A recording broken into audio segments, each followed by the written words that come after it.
Alright, let's do some sound checks here. See how we're doing. I guess I should tune into my own stream to check that.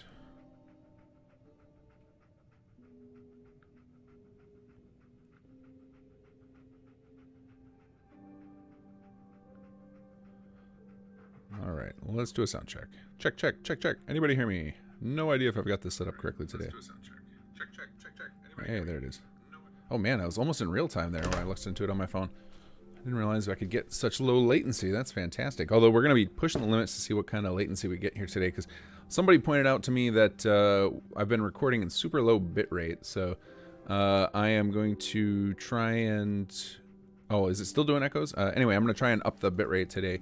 Not for the live stream, but for the local recording, so that when we do the edited videos, it's it'll be a little cleaner. Because from watching episode 1, it's like, oh yeah, that's pretty fuzzy. Because basically what we ended up doing is we uploaded the same bit rate as the live stream did as an edited video. So we downloaded the video, edited it, and then put it back up. So it went through YouTube's compression double time. Hello all. So as usual, I'm gonna just kind of get warmed up here for a few minutes. So if anybody wants to do a little early Q&A for a couple minutes, because I don't want to leave the Ron's offices where we left episode 3. I want to stay here for now. Yeah, I'll get proper started with playing at 9 o'clock, so that way I can hit record only while I'm actually playing and not during all the Q&A stuff, because otherwise my poor hard drive is gonna fill up. I could just steal all your stuff, Ron. You forgot to flag it. I'm actually curious. Yeah, we did correctly. I was curious if I know at one of the quests later, there's some what do you call it, stealth boys in there, and we correctly set them up. How's everybody doing tonight? Yeah, Marvelicious. I'm really excited about that. I hope that project pans out. We're gonna try really hard, because there's a couple of great settlers in the pool that I would love to see their dialogue expanded. Now, some of the folks, like, I have no idea if we can get in touch with them anymore. It's probably been 3 or 4 years since they recorded those. So hopefully they're still lurking around somewhere in the community, and we'll be able to expand on them. Sean, hi bro. I don't know what KN stands for. You watched my vid I uploaded. I'd like to report that Jake is not staying in his shop in between quests, is walking all about, and likes the building he was in. Oh, I think you're talking about the one on the forums where it was real odd. Like he was stuck inside of this weird building. Yeah, I don't know what's going on with that, man. That's very odd. I've never ever seen anything like that, and I've seen a lot of people's saves and a lot of testing. So my guess is something funky's going on there with your save file, or there's just a mod that just doesn't like it. But I think you were the one who said you have a pretty minimal load order. So then I would guess something funky in that save file. But if it's one of those things where, like, the reason to post it on the forums like that is if more people start having the same issue, like if it's multiple people, we can start comparing load orders and figure out what went awry for the small group of people who are having that issue.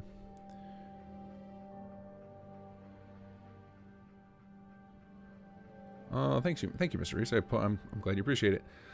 I can never do enough work, though. There's so much more to do, especially with the stupid save file problem. Oh, it's driving me mad. Oh, your spoilers then, was that Garibaldi's games? I'm playing through chapter 1 right now. I think I'm on quest 8 or 9 of it, so just be aware. I'm gonna spoil a bunch of stuff for you.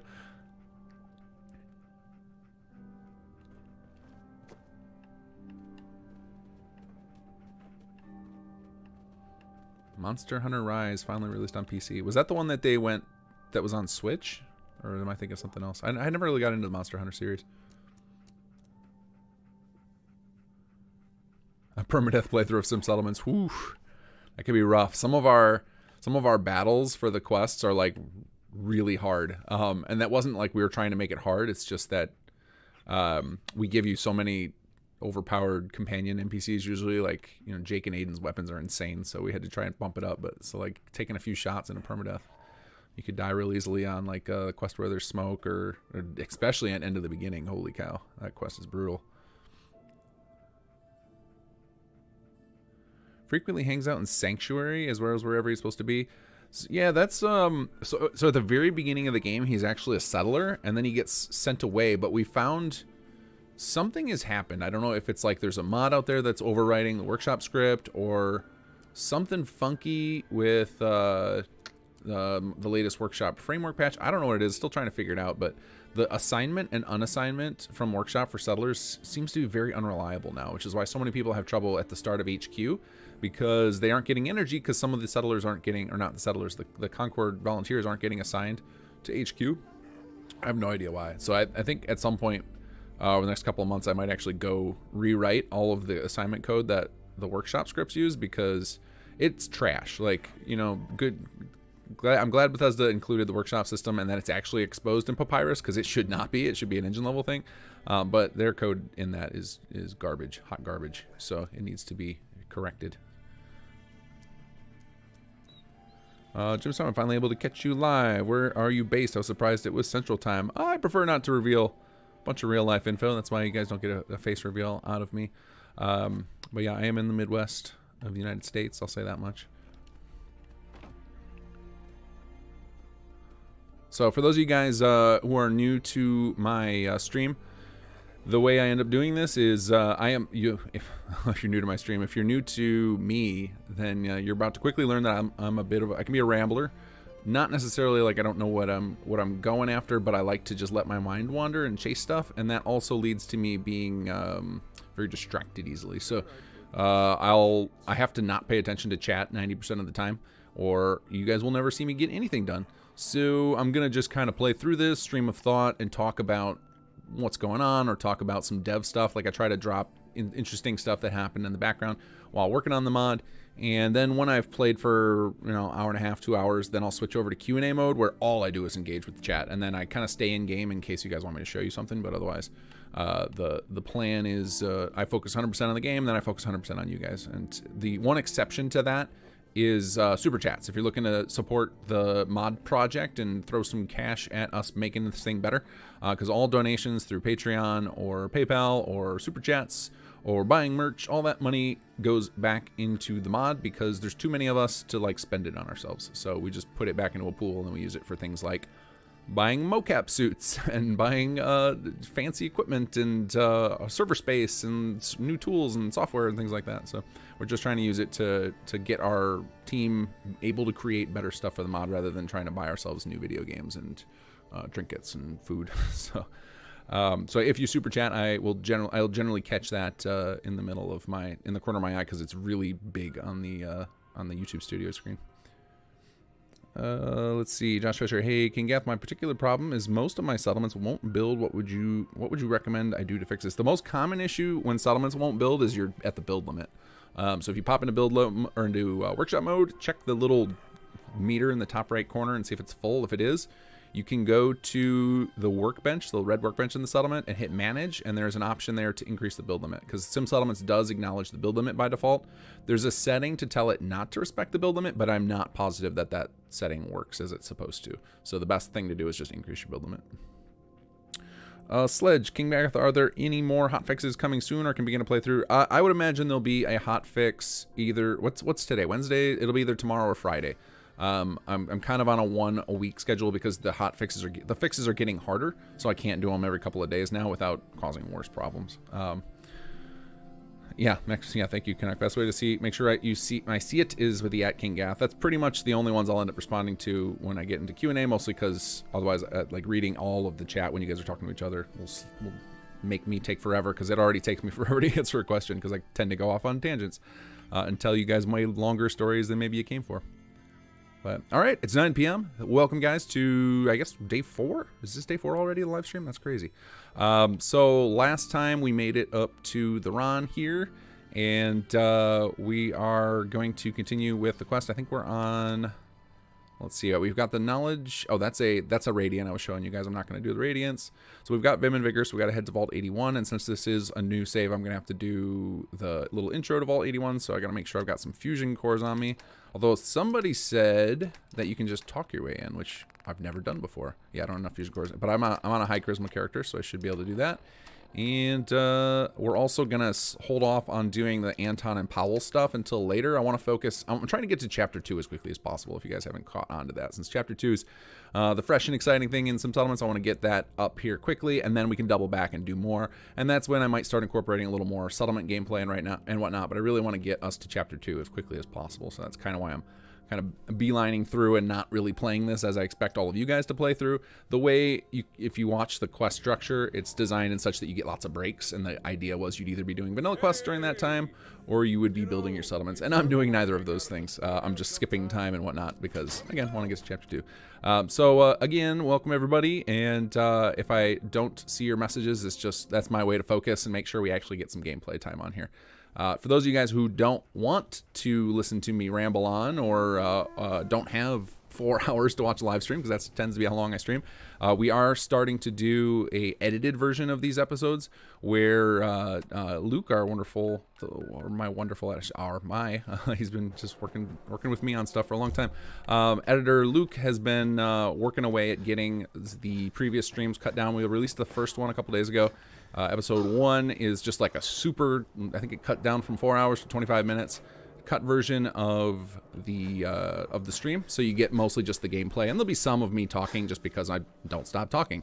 So you'll get some of the little insights behind the scenes, but so for those of you guys who don't have a lot of time, that's probably the best way to ingest, but it's going to be a few weeks behind just because it takes a little bit to edit them, and we just came off of the holidays and everything, so you know, I'm not pushing him to try and rush these out. Originally the plan was to try and get them out the week after that I do these, but now we're 3 weeks behind, and that's fine.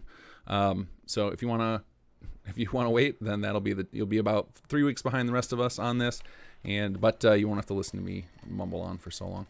So I think the only other thing that I really want to do sooner than later, like maybe before Chapter 2, is make sure I have 3 settlements and 30 res plots, even if that means just dropping down a couple of city plans, because I want to have the Nightingales and the CPD trigger. So the Nightingales, once you get 3 settlements and 30 residential plots, will show up, and they'll have a little door right here. For those of you guys who play Gun for Hire, there is a patch, and it moves it somewhere else, moves it to here maybe, or maybe over there. It moves it really close by, so that you can get into that door. And if you don't have that patch, you get in our holotape, there's a hijack system where you can disable our door. And somebody else gave me a great idea. I don't know if it was last stream or the stream before, but I really like the idea, and I think I'm going to do it, is to just start putting like little tiny doorbells next to our doors, where if you click on it, you get a menu where you can toggle our door on and off. So that way people who don't follow all the forum posts or read deep into stuff or dig around holotapes will have a better chance of actually disabling those, because there's a couple of other doors where I know we're competing, and for a lot of them we're just competing with Radiant quests. I gotta see where I'm going. Okay, I actually gotta hoof it. A lot of them were competing with Radiant quests, so it'd be nice for people to not have to mess around with the holotape, since there's no obvious reason you would need to. Oh yeah, the sewers. So anyway, so there's some of that stuff. Same with the world repop system. If you've started to see, oh, enemy. Nope, not interested. Oh God. No. Sorry, dog meat. You're probably gonna get blown up. Oh God, I'm stuck. All right, there we go. Sorry, doggo. Thank God you're essential. Okay.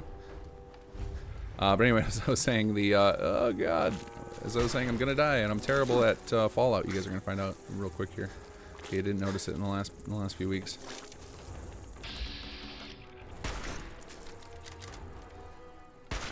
Anyway, so the world repop system, I'm gonna do that. We're gonna be doing the same thing of adding a menu next to the door, so you can disable them if they're blocking some location from another mod that you really want to get to, or from a vanilla Radiant quest or something. All right, we need. I'm gonna die to a blood bug.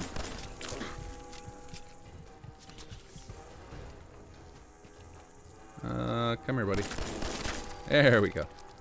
Every battle for King Gath is a treacherous chance to die, no matter how lame the battle may seem. Bloat flies are deadly to me.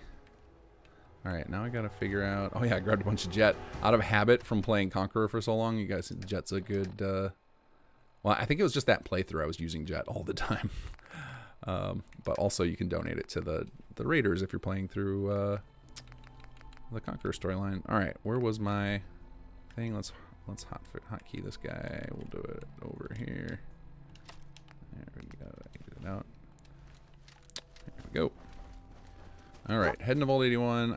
I know there's a bunch of bugs over here, and they're gonna try to slay me. And all right, dog meat now. I got my tank.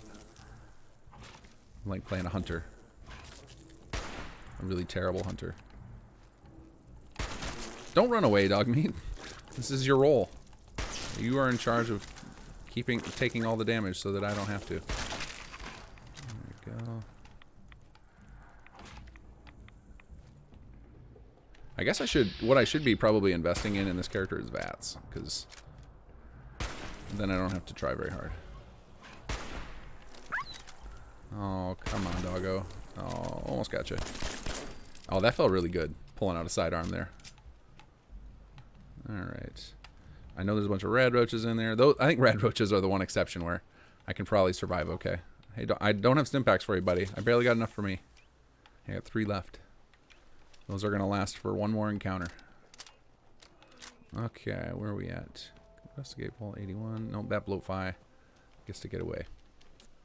We're relying heavily on quest XP to level our character here. I'm trying to speed through Chapter 1. Most of you have already seen it, but I did want to have an opportunity to play through it on stream so that I could talk about any little secrets or little known things that I remembered and share some of the development insight. Oh, here's a Nightingale cache. Spin back.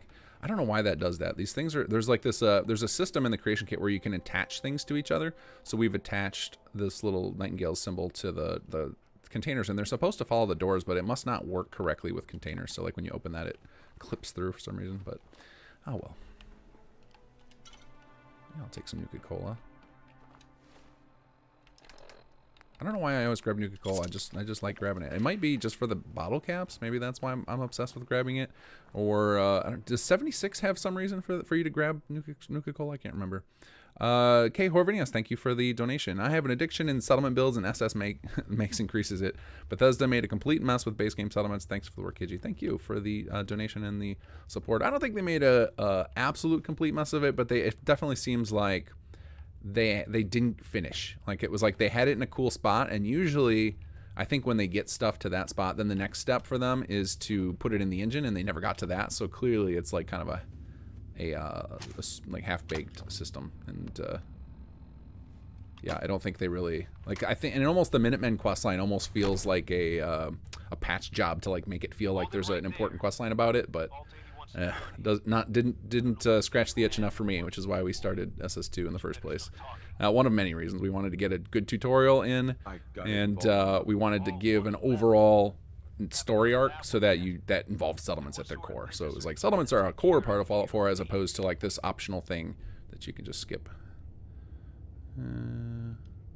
Just looking to do a little trading. Is that so? Not going to trade at all. Expect me to believe that? Oh. Well, maybe I'll buy some stim packs from Dr. Porce. What happened to Dr. Edwards? Just a reminder, everybody, if I don't see your question, even if you do at King Gathme, my apologies. I have poor attention span, so I pay a lot of attention to the game and not a lot to chat. I will, if I get downtime, I will definitely start poking through them. But after I'm done playing, which will be, I will go for an hour and a half to 2 hours, depending on where we're at quest-wise. Then I'm just gonna 100% engage with chat, so I will definitely get to your questions then. So you might have to hold on to them and repeat them later. But I'm a fellow Vault. Let's see how good my my charisma is. Nope. I thought I did 10. Maybe I only did 9. Or is there still, if it's a very hard speech check, can you still fail it even if you got 10 charisma? Is that how this works? I'm interested. What is it you need? Fusion cores. 3 to be exact. So now I need to go get fusion cores. Well, I'm probably going to just cheat because I don't want to go hunting for fusion cores or blowing all the rest of my money. Let's see here. What do you need them for? I'm no engineer, but I've been told we need them to help supplement our power generators. So if the task seems trivial to you, I assure you, it's very important. I'll do it. To us. You can contact Officer Edwards. All right, guys, you're going to see how little little I care about cheating. Help for, wait, what is it? Help fusion for ammo. Fusion core player dot add item 75FE43. Oh, what do you know? I suddenly have them, lady. Can you ask me again? Shouldn't you be tracking down some fusion cores? Oh, they forgot to put it on the radio voice. Did you hear that? Listen to that. Look, you want in, you get the cores. It sounds like he's talking like ethereally. Not letting you in until you've I bet that's fixed with unofficial patch. I have the cores. What are you talking about? Where are they? Did I grab the wrong ID? No, I got 4 of them. I'd appreciate it. He's probably like, that's impossible. You've been standing here the whole time. You need to exit the cell and return. Let's try that.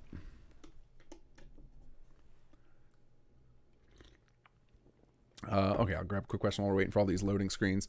Matthew Johnson, can you show me on stream how to locate, create NPC leadership cards in Creation Kit? Or if you remember a tutorial where you had it, that would be awesome. Looking to create a pack for Xbox. I'm not going to do any CK stuff on stream because it would bore everyone to tears, and except for the few of you who like creating that stuff. It should be pretty straightforward though. There is a tutorial.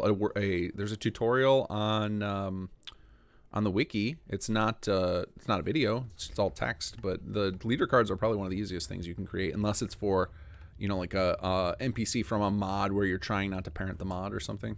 No cores, no entry. I have the cores. Is this a bug? All right, we're gonna reload to before. Do I have one from before? Maybe this is the first one I loaded in. Let's see. I need 5? I thought I needed 3. Well, you want 3 fusion cores.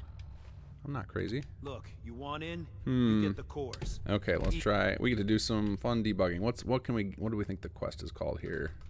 Let's see. It's going to be help vault for QST. Probably dialogue vault 81. Let's see. SQS 3F 244. Nope, that's not it. All right, what are the quests we got to choose from here? Not DLC, not dialogue. Ah, there it is, probably MS-19. So SQS 1488F7. There we go. Wait, what is that? That feels wrong too. Come on, I got the cores. All right, let's try adding myself some more. 3 more. There it goes. Oh, I had to wait to do it until after I had the check. That's odd that they did that. Like, it's not just a check for my inventory. It's actually a check for when you add them to your inventory. That's interesting. Usually Bethesda doesn't do that. That's the type of stuff we do, and often it creates bugs like this. And that's why it takes forever for us to get all of our quests patched, because we always do them we always test very linearly. We don't take don't have a lot of time to test every possible way you could go through all our quests. So when you guys start reporting all that, that's usually why when we do stuff like that, we have it coded to be, you have to do it in exactly this order or it doesn't like it. Yep, all 3 of them. Well, now I got 3 bonus scores. Sounds good. Yeah, I see you guys all saying drop and pick up. That would have worked. But so does cheating more. And now I'll flip those cores to them that I cheated in and buy myself some stim packs. Really, I should just play in God mode, let's be honest. But I think some of you secretly enjoy watching me suffer through combat. And it's funny thing, I really loved combat in Fallout 4. I just tend to play a stealth character, or I go with shotguns and explosives and stuff, and I just don't have the patience to like build out a weapon or sneak around all the time, because I'm trying to move through the story and go whatnot. So instead, I'm just playing bad shooter mechanics, which is on me, not the game. The game actually got really solid mechanics as long as you invest in proper weaponry. Overseer, welcome to Vault 81. I admit I didn't expect to see you wearing a vault suit. Did you come from one of the vaults? Is it still operational? Not anymore. Not anymore. I'm sorry to hear that. What happened there? Did something go wrong? So Vault 81 is still stable?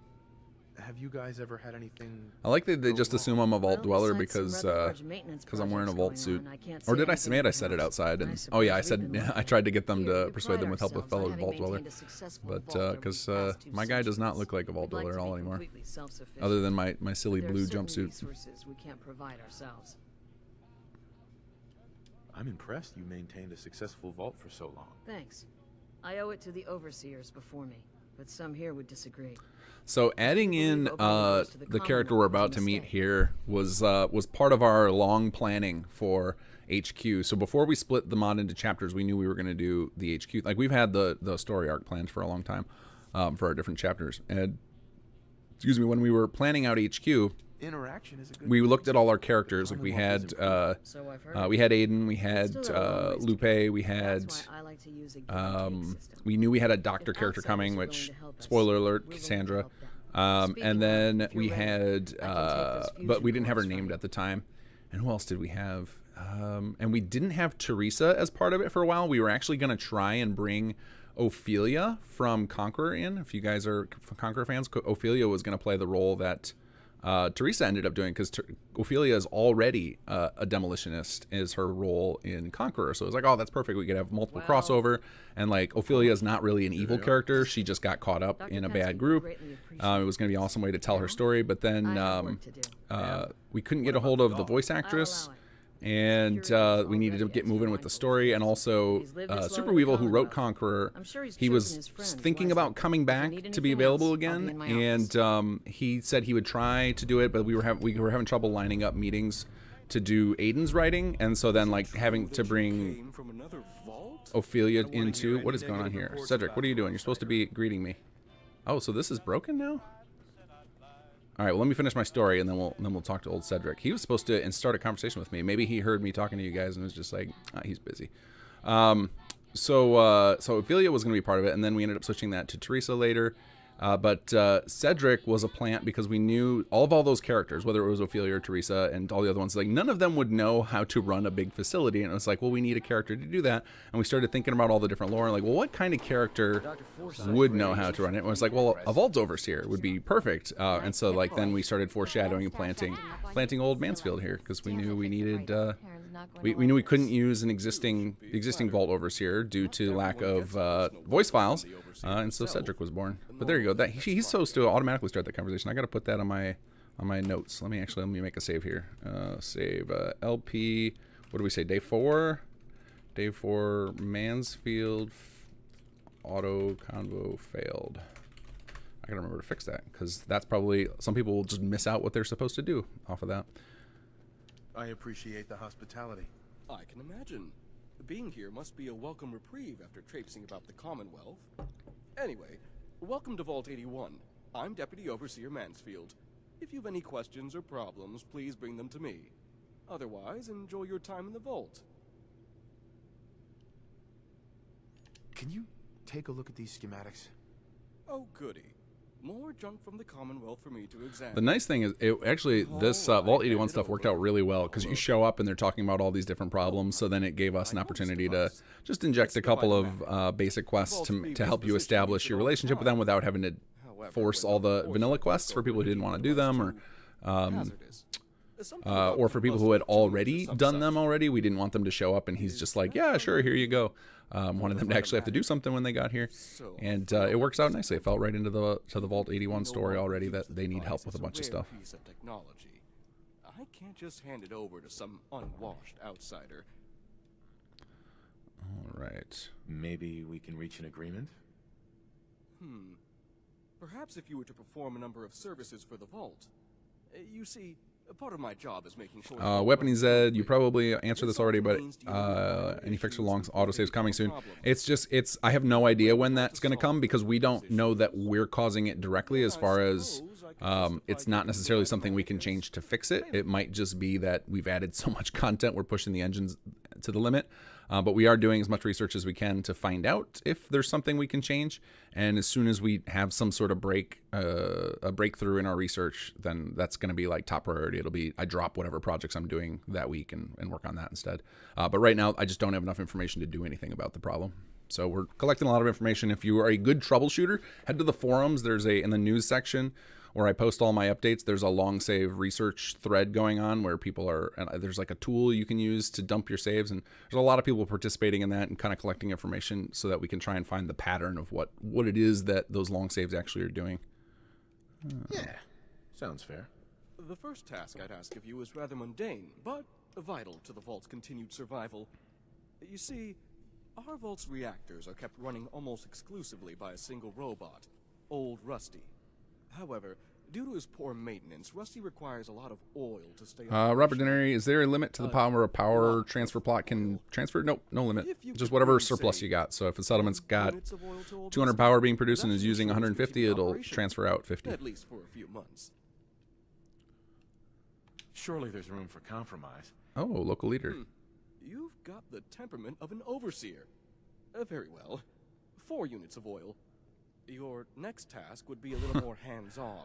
I gotta remember to go back to Recently, the SS1 and vaults have start plugging in issues some of with those We've had to run the pumps at full perks where you powers get to where you draw actually enough see it that water. it's in yellow on the screen, because that Water feels we way more typically use. satisfying.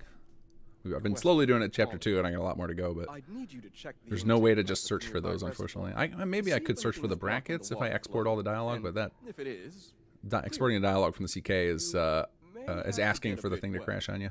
If you manage to solve the issue, find and speak to Catelyn. She deals with the vault's plumbing. I'm on it. Clean water coming up. I'll believe it when I see it. If you do succeed, I'll have one more task for you. Finish that, and the Vitamatic will be yours. Oh, by the way, I'm not.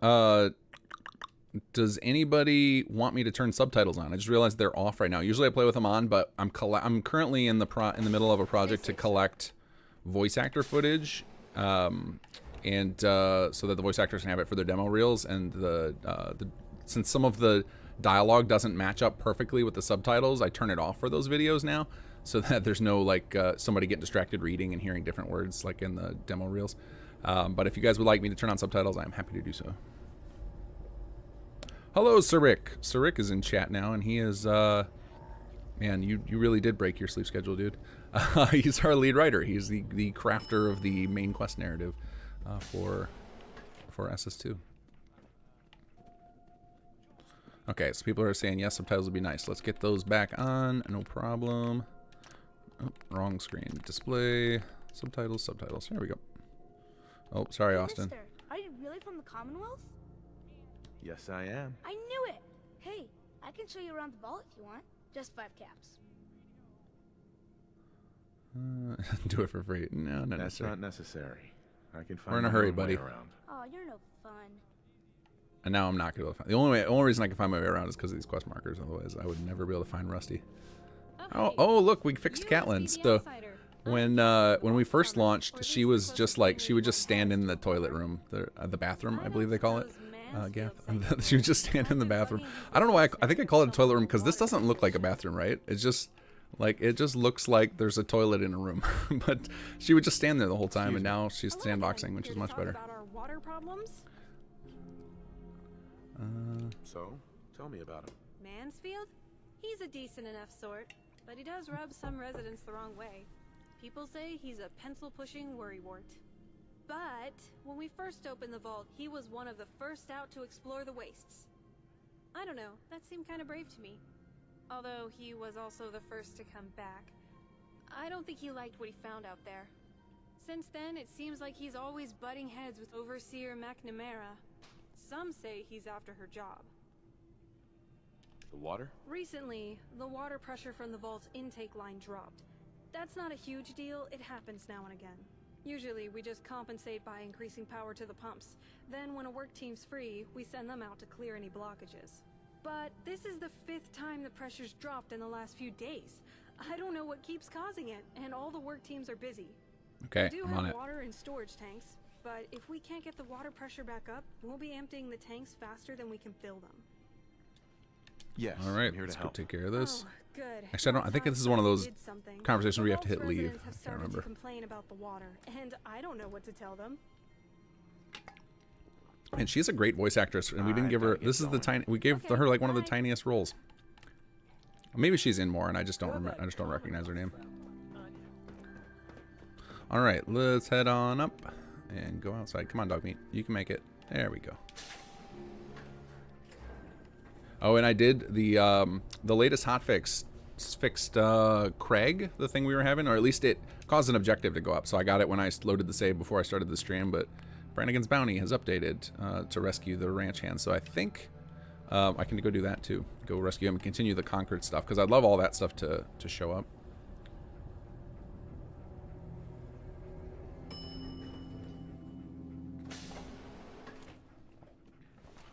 Dr. Forsyth is asking to see you when you have a moment. Not yet. You can have my blood after I go get the permit. Right? Oh yeah, I need to give that dude the oil too, but I can do that later. Let's go out and unclog the thing and come back.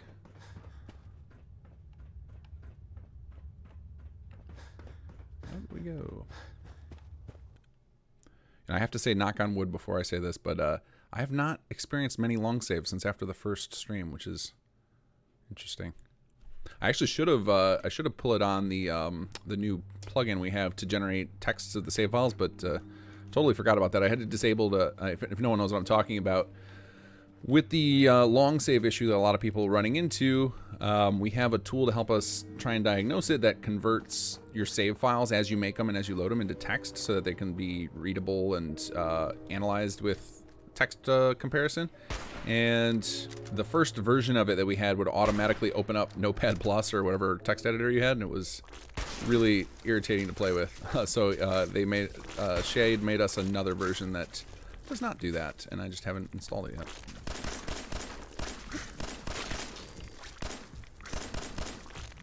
Oh god, am I gonna win a fight with a blowfly? That would be fantastic. Aha, gotcha. I'm gonna use all my ammo doing it, and I'm gonna succeed.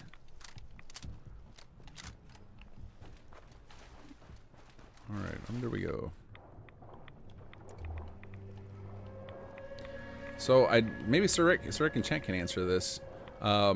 Do we ever explain anywhere, like if you dig around, are you ever able to find out who put the picnic table there? Because I know who did it, but I don't want to reveal it if it's somewhere that's in the lore later I can find to show people. Or if you have something coming later down the pipes that explains it, or if it's just supposed to be like a subtle thing. I don't remember. I know we've talked about it quite a lot before we figured out everything we were doing with Vault 81.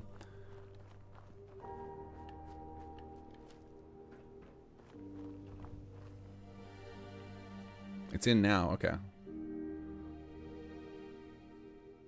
Well, since I don't know where to, is it? Ah, okay, cool. Yeah, I'll check that later then, because yeah, that's something I want to show people. Because somebody earlier poked and said, "Hey, how come we can't save Claudia?" And I'll explain. I'll show them why. We keep the vault safe. All right, so now we need to go give Rusty some oil, which I assume I've got just from random garbage I've been picking up, because I cannot help myself but loot.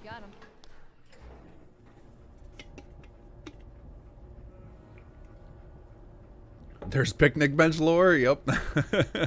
We try to. I think like Sir Rick puts in more thought into every action in this than I do in the systems design. He's really thorough with his quest designs, which is fantastic. I hope you guys, if you've noticed that and you appreciate him, just give him a at Sir Rick thank you. Or I think I see a couple people doing that, because he without him we would not have this big storyline, because it is way outside my wheelhouse. And he is the third person to try, and he is the first to succeed, because we had 3 different people involved, or 2 other people involved before him, and before he ended up taking it and running with it and crushing it. Tell me about Oops, no, I already heard about me. So wrong button. Although since then it seems. You should have plenty of clean water now. Was that you who cleared the water intake? I noticed the pressure's back to normal. I'm glad someone was able to do something. The water may still have a strange taste, but at least now we won't run out of it. Here, take this. I'm sure Mansfield's already paying you. Now I should clarify, there are other writers involved in the project. Cynical Bounce, Kefke Ren, Sir Locke, Joy Puke, and then God knows how many did involved with the settlers. But all of the individual unique settlers, you can find their writer and their voice actor in the credits, which pop up in the quest objectives after you complete the quest. But most of the main quest stuff, the folks went uncredited, other than on the wiki, and that was intentional. They felt it was too. What would you say? Unimmersive to have our main quest stuff popping up with that little thing, and they asked specifically for me to, at least Rick did ask me specifically not to put it in for the main quest things. But I don't mind breaking a little bit of immersion to give people credit, like the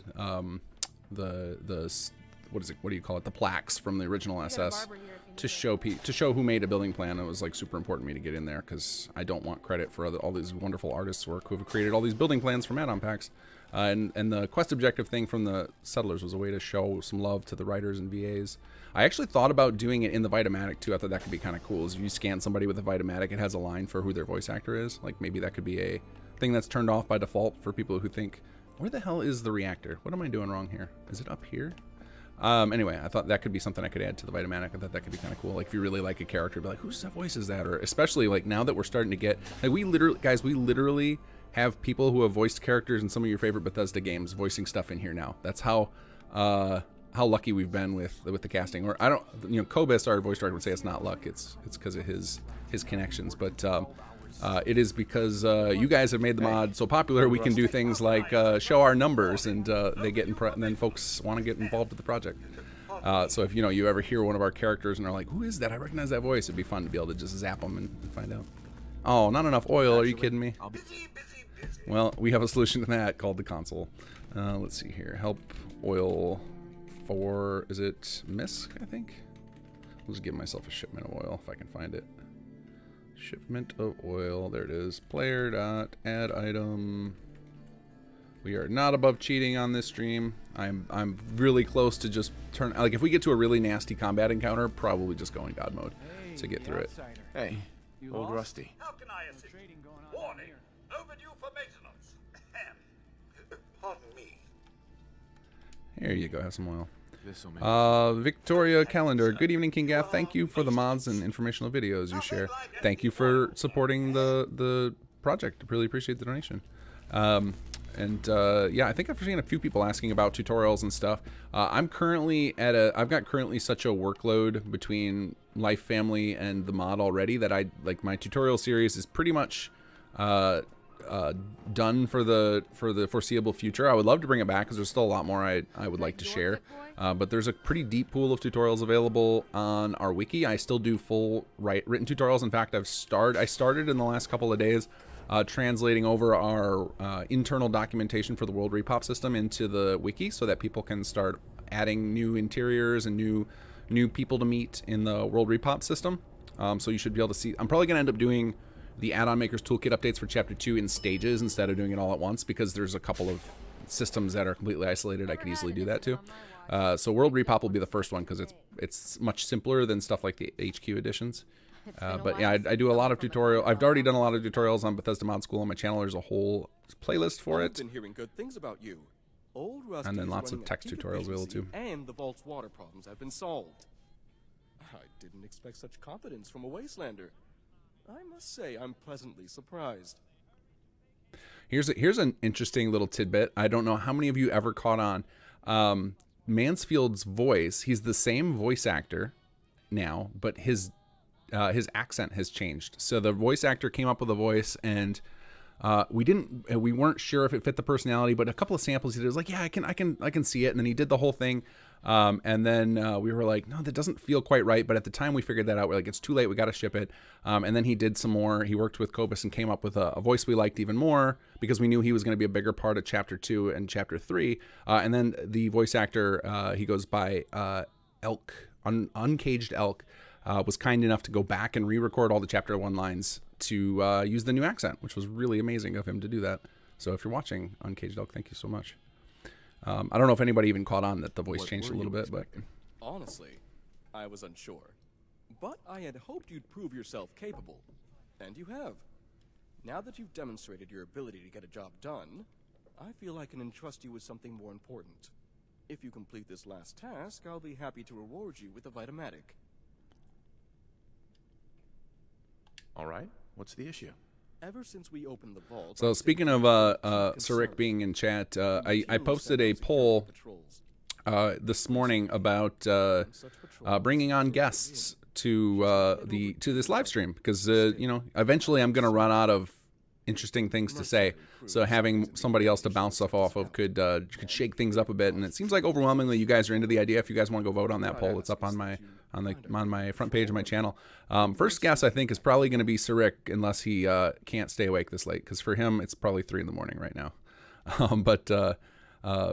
Yeah, I didn't have time to coordinate with him to get a figure out how to get both of our voices streamed on here or get a Discord call piped through OBS. But maybe next week if he's feeling froggy about staying up real late or getting up real early. Why are you so worried about her? Because the individual sent on this patrol is my sister. Don't get me wrong, she's more than capable of fending for herself, but as an older brother, I worry. Do you know where I can find her? Yes. Her patrol route was between here and Forest Grove. Oh, Sarik, here's I don't know, quarterly reminder. We need to plant Claudia's cache. So we have gotten Hopefully I'm just a worried ton about of reports and what questions decide about where to this do mystery cache is. So when we find Claudia, her dialogue or her something in her inventory, I think mentions a cache. It never got added. It was on our to-do list before we launched chapter 2 or chapter 1. And it just, it just didn't get done because we had to start cutting little things here and there. And it's something that wouldn't take that long, but it was just, finding somebody who's got a free moment to do it.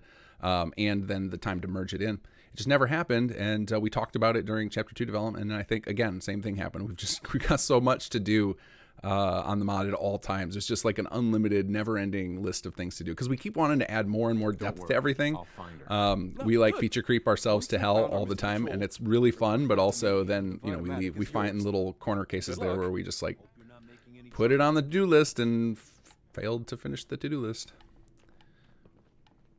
But we're not done yet. We've got we will be producing a ton of content in 2022, and then beyond that, I'll be bug fixing like crazy, and we'll see if we have got. We'll see what happens after. Basically, like Starfield is probably going to heavily determine the future of post chapter 3 SS2 related content.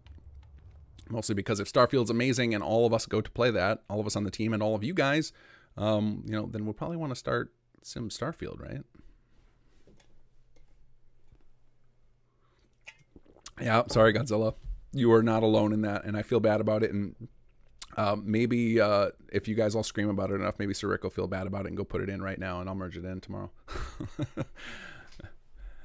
Because I think we even know where it's supposed to go. It was just like there's a couple of people on the team who know how to do implementation in a way that doesn't cause previs breaks, and so I tend to like make sure only those folks are doing it just to avoid that problem. But now it's so easy to clean up previs. I don't even worry about it anymore. I just clean it up before I merge anybody's files. All right, so I think it's up over here. Oh, there's a Yaguai over here. That's why I don't want to go up here. Okay, because I will get my butt kicked by a Yaguai. As you guys see, I can barely fight a bloatfly. I do need to go buy some stuff in there though, because I think I've got. What's my cap situation? Yeah, I got 591 caps. Oops, no. Well, I guess we'll equip the minigun for now. That'll be our best shot at beating a Yaguai if we can't dodge it here.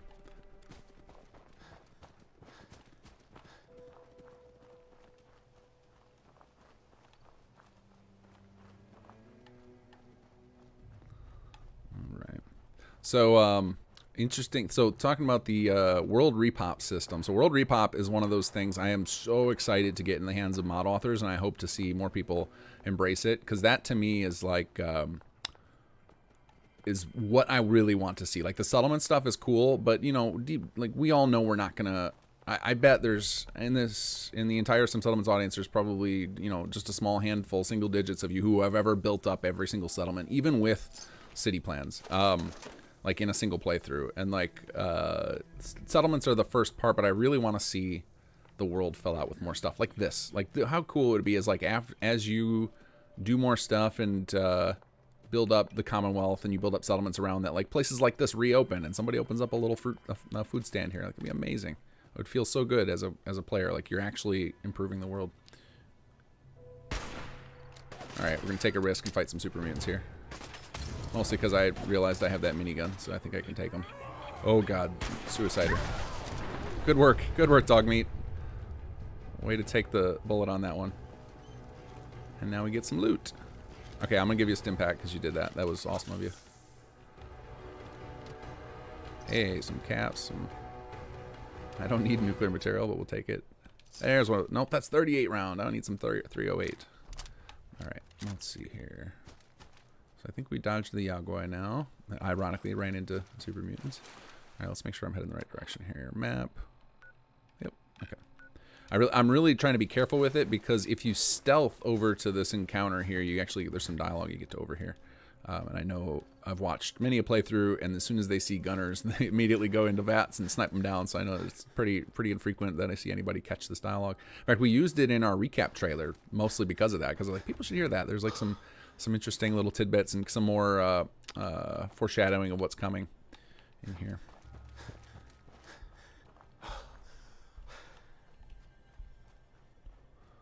Here we go, marching along.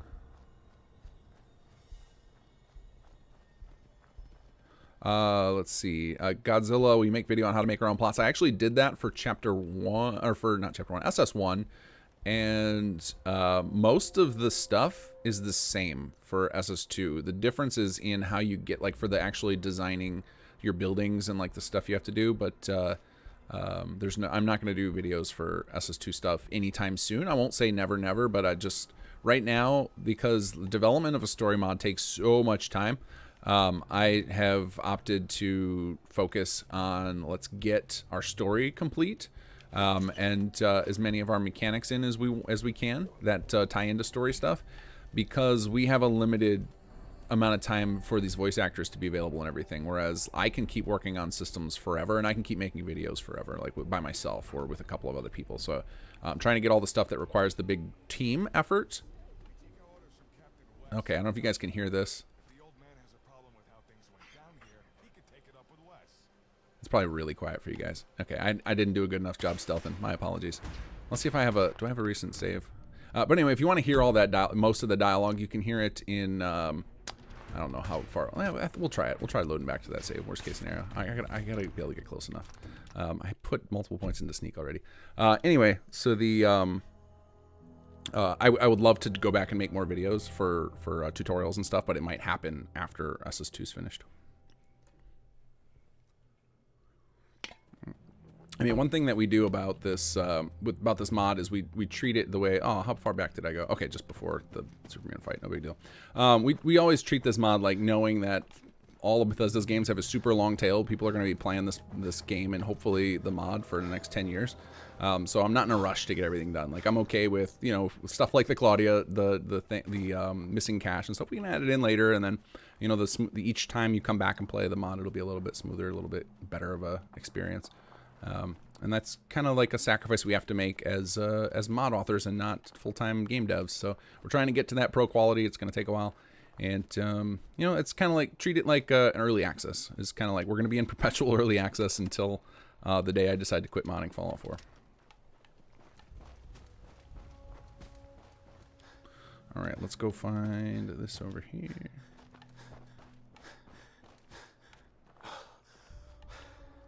Oh, I guess I don't. If I'm gonna, my plan is to do some stealthing. I don't need to have a minigun out. It'd be interesting because the Superman encounter didn't just happen there, but that might have been because I didn't stay and talk as much. So maybe it just didn't make it over here, or if it re-rolled the encounters, it'd be interesting. So I know as you enter into different zones and they load up, it changes. Yeah, see, this is a different encounter over here. Now the super mutants are over here. That's crazy. I wasn't that far, and it rolled new encounters. All right, so then to get to this now, what's going to be the best play? I guess we can go all the way around here. I really want you guys to hear this little dialogue because I don't think many people do. Well, one of the things I've started to believe about Bethesda games, like after digging into all the files in Skyrim and Fallout 4, is really their games are designed, like they know that stealth sniper is their best, or just stealth in general is like their most powerful build, and I think they anticipate a lot of people will play it because they put so much effort into the stealth stuff. So stuff that, or rather stuff only stealth players will see. Like there are, we went through and figured out how many lines of dialogue we would need for custom raiders for Conqueror. So we're like, how much, you know, like actual dialogue. What is going on here? Why am I sinking to the ground? This is weird. I'm not swimming anymore. That was weird. How much actual dialogue we would need.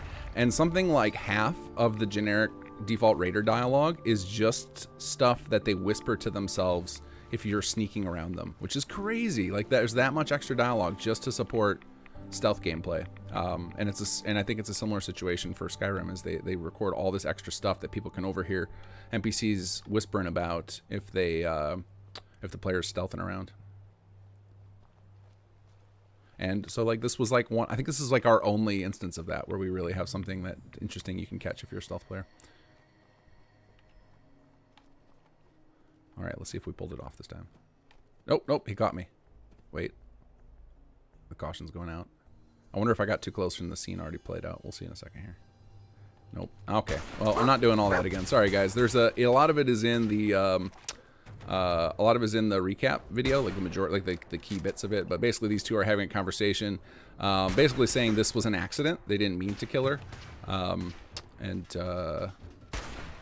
I can't remember what else they mentioned, but effectively, after we finish killing these guys, it is revealed that they're the ones that are messing with Vault 81. So I will try and get the... I think they have a note on them or something.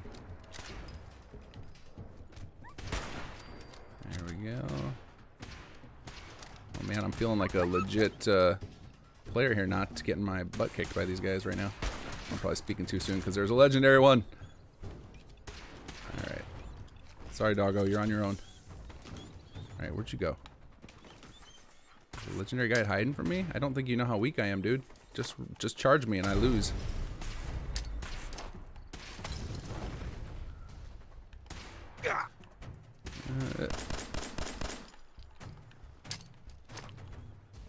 I'm just hoping I get a good roll off this legendary. Oh god, I'm so low on ammo. So low on everything. Oh, I still got more Molotovs. I'll take it. Alright, now we get to upgrade to a laser pistol. Gunner orders, there it is. Hey, and some VATs, which we were just talking about needing. I'll take all this stuff. Thank you guys. Hey, what about you, buddy? You got anything for me? Fusion saw, laser pistol. Oh, patrolman sunglasses. I love those sunglasses. Oh, Jesus. For a second in my head that looked like him wrestling with a teddy bear. I'm like, wait, that's a big old teddy bear. All right, let's. Oh my God, look at my ammo situation. All right, we gotta fix up our gear here. So let's see. Yeah, we'll wear this for sure. What was I wearing for a helmet? Oh yeah, I was wearing my batter's helmet. God, I can't keep that. I gotta keep that. So I'm rocking it with Jake. Let's see. I'm never gonna wear this thing. Let's drop it. Now I got that. I got too many of these. Yeah, we'll put some patrolman sunglasses on. Oh wait, do I have another? Oh, that's a different. So I was just carrying around a legendary I wasn't using. Oh, that's fun. Drop you. And then we need to fix our weapon situation here. What do we got for... We still got some Molotovs. How much ammo do we got for this? Ah, we got enough to use it.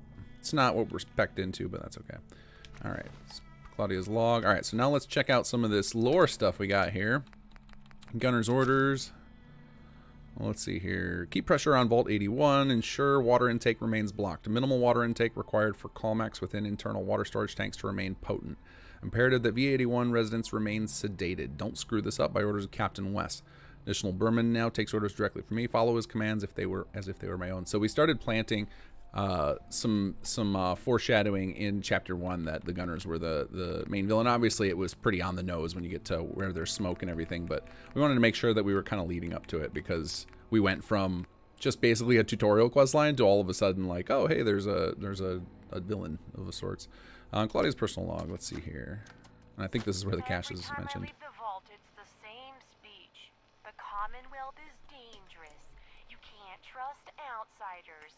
Don't eat the food out there. I know Cedric means well, but I mean, I know what I'm doing. I am a trained member of Vault Security. I even promised I'd keep a stash of backup gear out here, in case something ever went wrong. I think it'll be safe by that old bridge. I doubt anyone will check there. Oh man. She even just outright says the location. Oh, that was a big fail. Sorry, guys. Sorry, everybody who went digging around every bridge in this region trying to find it. I didn't realize. I don't think I've ever heard this holotape. It's those mercs again. It's the same ones who've been hanging around Forest Grove. They're doing something by the reservoir. Oh, I'm gonna follow them. Maybe I can find out what they're up to. There we go. So there's some little lore tidbits we threw in there. So yeah, so the Gunners are the ones who have been messing with Vault 81. I don't know if we clarify specifically why. There's the Calmax thing, but I don't remember what the reasons were. I'm sure it's probably buried in more tidbits in some of the other quests that I don't know about. And this is why we have a writing team, because I wouldn't think about stuff like this. So it's awesome to have them planting cool stuff like this. Oh, got some super chats. Daniel Moore, have not played this since version 1. How has the mod changed mod size compared to the first one?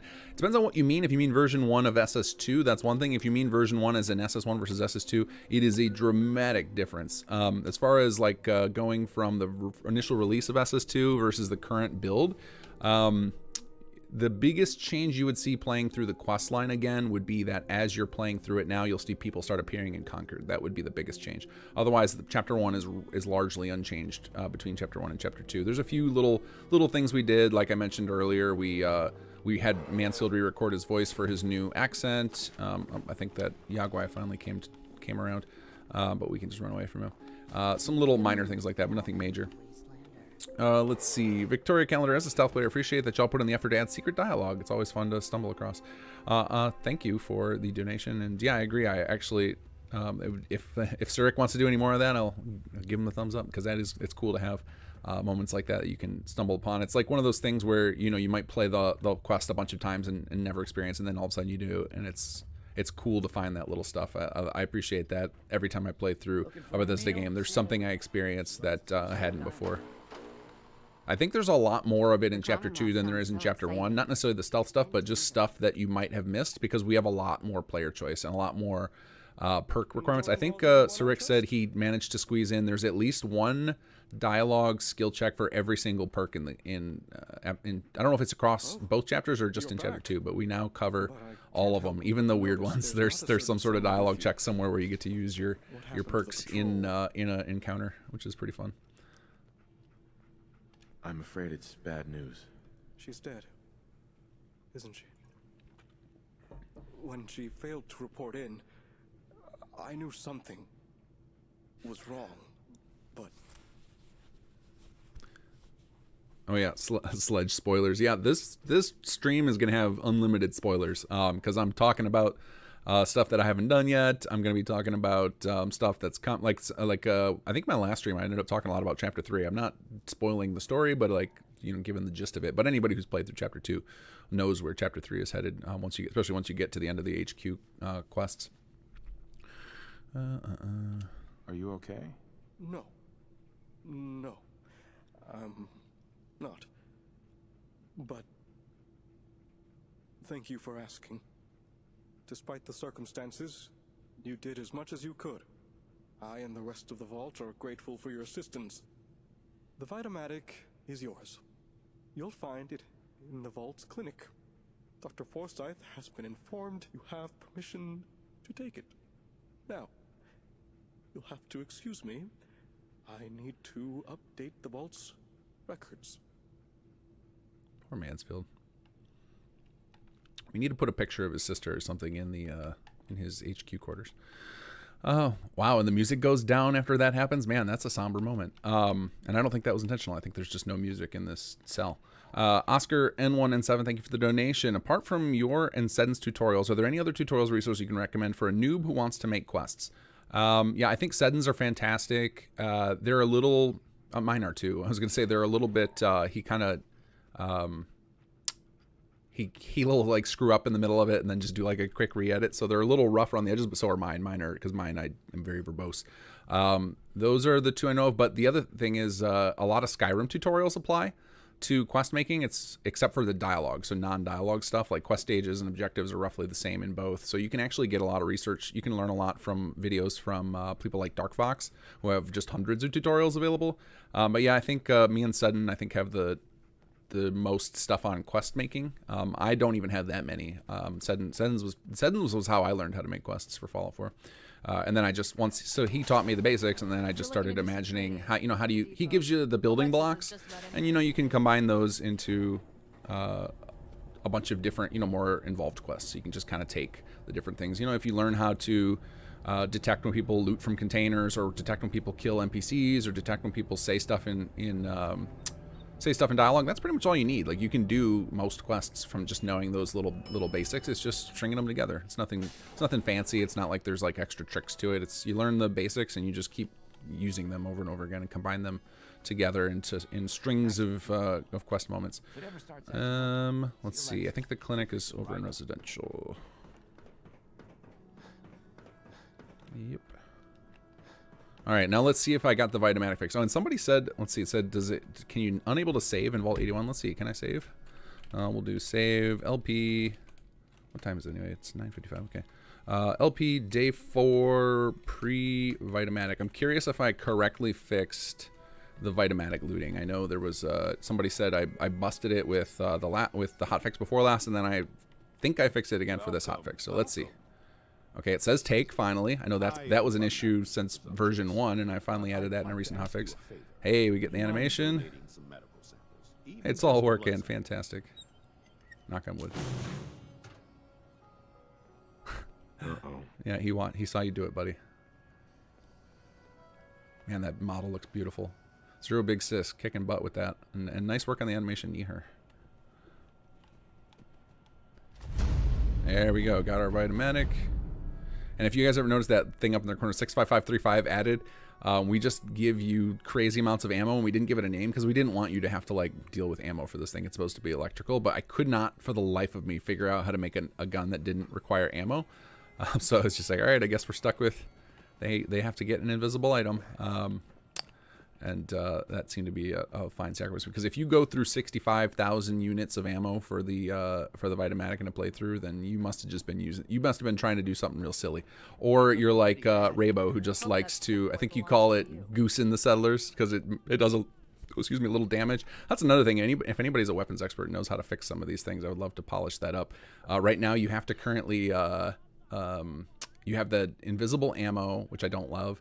And then in order to get the Vitamatic to work, let me just equip it and I'll show you guys, because you can do it on any living thing. I think you can even do it on dead things. If I don't remember if we ever stopped to fix that or not, or I just left it because it was funny. But in order for these things to trigger, it has to do damage to them. It has to do just one damage. So you'll usually hear, if you pay attention, you'll hear them go, oh, ow, or whatever, because they're actually getting hit for a point of damage. There we go. So obviously they're always going to say unemployed, none, has home false, because they're not settlers, and they don't actually live in a settlement. But we let you. This thing works on like any creature you want, just for fun. And it was one of those things where we probably could have dreamed up more interesting information to put instead of the unemployed or whatever for different characters, but the workload would have been crazy, so never happened, and probably never will, unless somebody wanted to patch it in. I could show them how to tinker with that.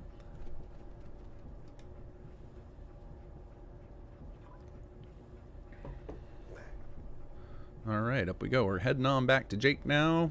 Let's see, I think we're on, so then this leads to, I think, where we get the rest of the plots. I think this is new plots on the block is where we go from this. So then we'll be back in our settlement to build some more stuff. So then maybe I will, somewhere along the way here, go build another city plan. I'm going to not do Triangle of Death, or a Square of Death, as it's starting to be joked about because of Concord. But I'm trying to think of what other settlements I might have. Well, I know we'll be, when we do Where There's Smoke, we'll end up right by Outpost Simonia, so maybe I'll snag that. But I don't know if we'll have time to do that today, because I want to go up till about like 10 at latest, doing quest stuff, and then leave an hour or two for Q&A at the end, or later. I think the way my sleep schedule is going, we could go later if you guys want to, or maybe I'll take that the midnight to 1 a.m. to play some Hades. I've been obsessed with that game. It's so good. But that's my last hour before bedtime activity to stop my brain thinking about all the work I gotta do. All right, let's see here. Report back to Jake. We can fast travel. I noticed some people are starting to report bugs, and I saw how do you pronounce his name? Katabos was playing this and was running into crashes when teleporting back to Concord. I'm no idea how that's happening, but if I'm hoping to replicate that. That is a bug that I would really like to stomp out. I hate crashing. Crashing to me is like, that's hotfix worthy. And any crash, if people report it and I can repeat it. Let's see. So let's do a save before we fast travel, just in case. Day 4 post Vitamatic. There we go. I have got so many saves. My save folder is ridiculous. I got to clean it up soon. Let's see here. We'll go to the museum. Karbach. I tested the Vitamatic on birds. It does not work. Aw. Does it kill them? I think they don't have much health, and if it even did 1 damage, it'd be funny if it killed them.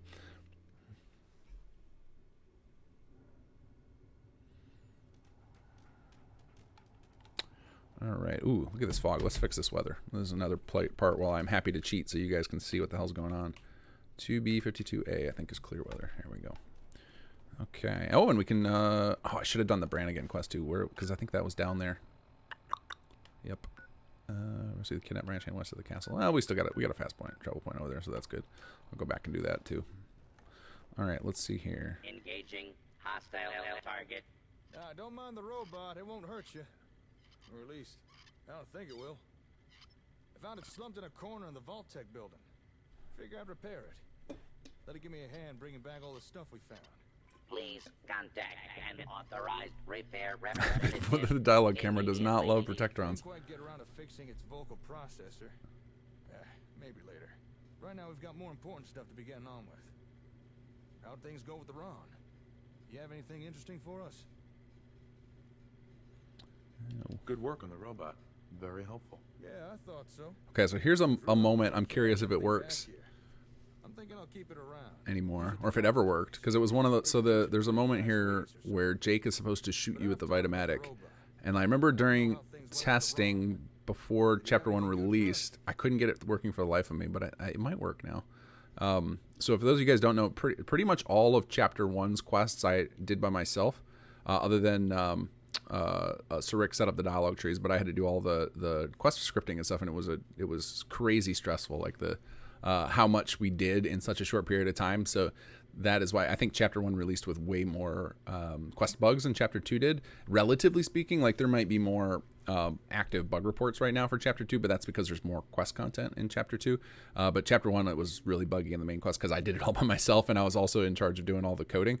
So it was just, I just kept running out of time within and that one we learned our lesson from Chapter 1. You guys noticed we never announced a specific date, because we just went with seasons for Chapter 2, because as soon as we get dates involved and we start picking dates, then like the chances of us releasing with super bad bugs increases, because I don't like missing dates once we announce them. Take a look. Hey, I've seen one of these before. Oh, he's definitely doing something. Yep, there he goes. He's holding it. Lets you measure a person's qualities. He's holding it. That's the first time I've ever seen him do that. One I use is the size of a whole cabinet. Hey, hold still for a sec. Well, oh yeah, he doesn't actually shoot you. He just pretends. So I remember I had set it up at some point with an AI package for him to shoot you, but making NPCs shoot in the middle of conversation is so unreliable. We did it a ton in Conqueror's storyline. Like it was one of my favorite things, because I find this is morbid, exploding heads hilarious. Like it just reminds me of old cheesy horror movies and stuff. And in Fallout they did it exactly that way. So we had it happen over and over again with Jammer. Like every time Jammer gets pissed at one of his buddies, he just explodes their head with his pistol. So I figured out how to do it, but it was so unreliable. We had to always put a timer in where it would just like, and for some reason he chooses not to fire, in 3 seconds, we just explode the head anyway to just move the scene on. And I think for this, it was a similar thing where I just had to put a timer in to make sure that if he chose not to shoot because the AI in this game is wonky as hell, it at least would continue the quest. Stop. You're making me blush. Then my work here is done. But Ron really found this for us, did he? Not bad. This will come in real useful. Help us assign the right people to work the right jobs. Here. You should keep hold of this. Oh, we got another 65,000.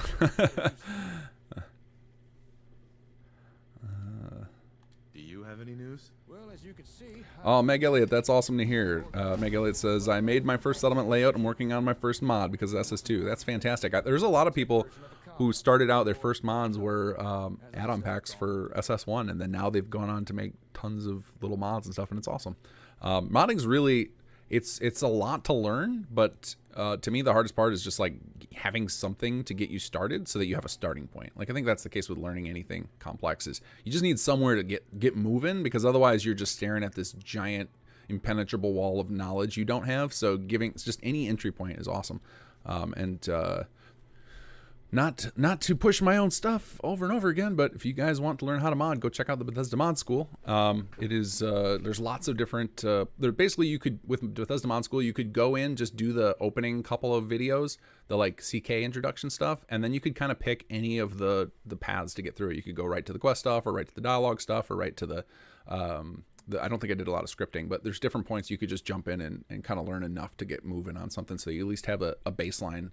Because like once you start learning something and figure some stuff out, then at least you know how to ask the right questions to Google or to the forums or whatever. Because that's a tough one too. Like when you're first trying to start, it's like, well, I don't even know what to ask, or what am I even supposed to look up other than like tutorial. So Bethesda Mod School, go check it out if you want to mod. There seems to be a lot of people interested in modding tutorials tonight. Let's see here. Why is that? I got tired of typing out Vault-Tec com. How's the voice volume, guys? Do I need to jack up the character volume or anything? Vault Hub, I've already made some progress starting repairs to the real thing. Turn it on and I'll show you what I mean. Oh, I should go back to Vault 81, go in and talk to Mansfield, see if he notices you have that note. Which note? The gunner's note? Yeah, I didn't know that was a thing. I can do that. I can also, I should also show Mansfield has radiance. I'm sure you remember that noise.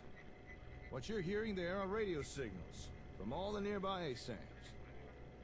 Turns out that's how the sensors and the hub connect with each other. Volume is low. Okay, let's turn that up. Sorry, guys. I had turned it down because I was having trouble concentrating in the when I was kind of getting my volume fixed out for the pre-stream. But I would rather have you guys be able to hear it all than me hear myself. Based when you think about it. Let me know how that is. If you guys want me to jack it up to full, I am happy to do so. Tell me more. Now, if you listen carefully, you can probably tell something ain't right. Seems Vault-Tec had problems with their hub's receiver module. You can't establish a stable connection. But watch what happens. Whoa! Bypass the crappy Good old receiver dialogue Vault camera. Hub, I love you, and you're ridiculous at the same time. and instead patch in the far superior comm hub version. Now that sounds a whole lot better, don't it? Clearly the receiver from the comm hub works just fine. And that little demonstration is how we can use the Vault Hub to start testing components of the comm hub. Through trial and error. So Rick, how often when you're writing technical stuff like that, do you just like kind of make it up as you go, like just technical mumbo jumbo, or do you have enough tech background to like talk your way through it legitimately? I think we're finally on the road to getting a working comm hub. Because sometimes I can't tell, like your writing is clever enough where I'm just like, does he just not know how some things work and is just like, you know, just talk your way around it, or is it intentional? How long will it take? How long does a ghoul live? In other words, I don't know. It's probably going to take a out while. of coffee. Oh, and by the way, thanks to that little Need to patch start job making we a just second did, cup for these technically nights. speaking, we're now connected to every ASAM sensor in the immediate area. Watch enough Star Trek to come up with technobabble. That's what I thought. I think technobabble works better in Fallout anyway, because it's, you know, all the tech in it is kind of is fake anyway. You know, it's supposed to be like I think that's the lore set. I think the old school lore, like if you looked at Fallout 2 and those games back then, it said they like the transistor was never invented. I think they've Bethesda retconned to that, but effectively it's like, you know, it's 1950s vision of what sci-fi is supposed to be, or what technology is supposed to be in the future. So it's all kind of technobabble, space magic type of stuff, which is what Star Trek had. Let's see here. This means we can now remotely send and receive data to any nearby ASAMs. So here, take this. That's the holotape you found, the one with the new plot types. Why don't you load into that terminal there? No, this is one of those. This bug right here. This is not really a bug. It's just something irritating he does. In this quest particular, always ends up on our logs. Is he walks away instead of just standing there.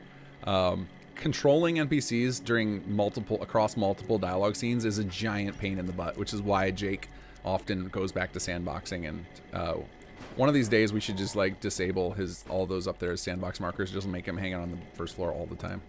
Whatever. I'll go chase him down while he's working on it. I'll go have the conversation with him while he's doing his chemistry lab or whatever up there. All right, loaded the firmware. Now we should get our tracking tools available. Oh yeah, I forgot. We can loot all these ASAM sensors now. If you guys didn't notice this, I snuck this in. I think I snuck this in the, I don't know if it was the 2.0 patch or the 1.1 patch, but you can go rob Jake of his ASAM sensors if you don't feel like he didn't give you enough. I think somebody said there's 200 of them in here scattered around. So if you find the cost steep on ASAM sensors, go grab them. Oh, here's a little thing that Cirque, I'm just gonna keep talking about you all night. I mentioned I've been looking to give more people credit a month, so a great time to do it. Cirque is a big survival player, and so there's a lot of decisions he's made in the story to help survival players have it. And so like this storage chest is set up to not respawn, so that those of you guys who want to use it as like a survival drop-off point where you can keep your stuff. And then there's obviously the workbenches up here that Jake set up. So Jake's hardware store is meant to be like a nice little area for survival players to do their thing without having to make it all the way to settlements. What do you think, Jake? Wanting more out of the ASAMs? There we go. Well, congratulations. You just uploaded data for 4 new plot types to all the ASAM sensors in the local area. Now, how's that for a little taste of what the Commonwealth can do? Not too shabby, huh? Although, keep in mind, when I said local, I do mean local. Right now, our range is here's one of our many lies in the dialogue.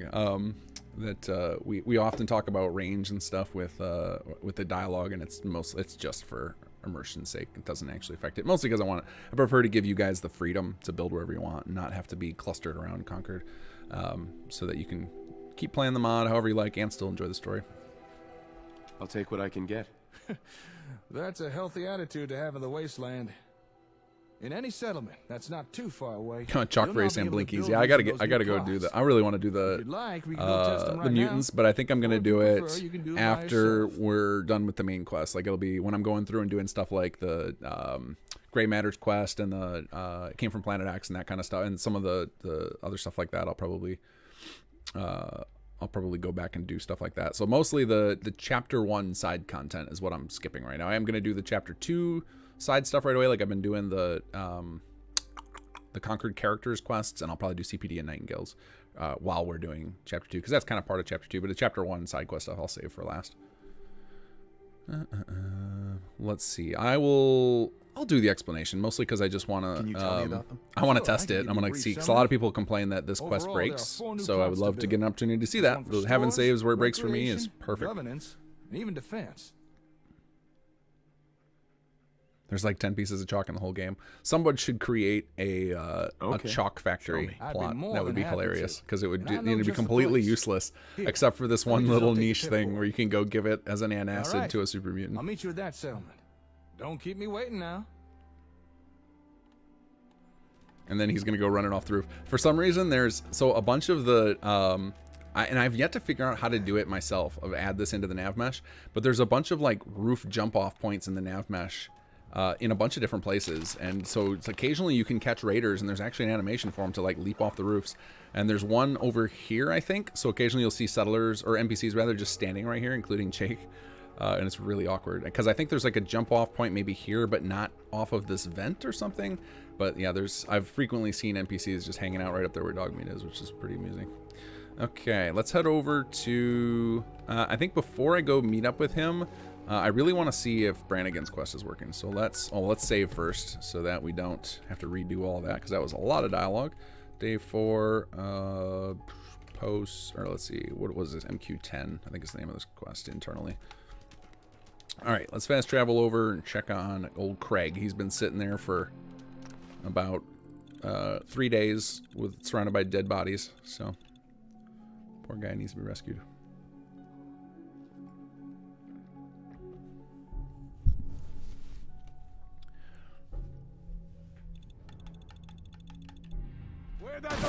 Oh, whoa, whoa, whoa, whoa, whoa, whoa. Help me out, Dogmeat. Gonna need you on this one, buddy. Oh, what happened to my laser pistol? Oh, because I was using the, what do you call it? Oh, and I've got a better hunting rifle? Look at all this failure I got going on today. Let's see. We need not a laser musket. That's asking for failure. Laser pistol. Here we go. All right. Hey, there we go. That feels good.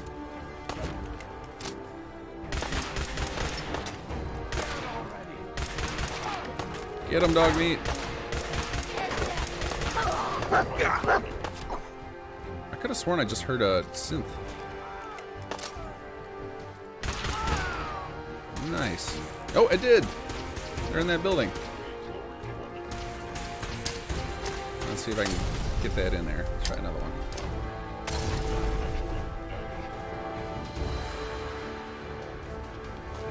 Man, I still to this day love the Fallout music so much.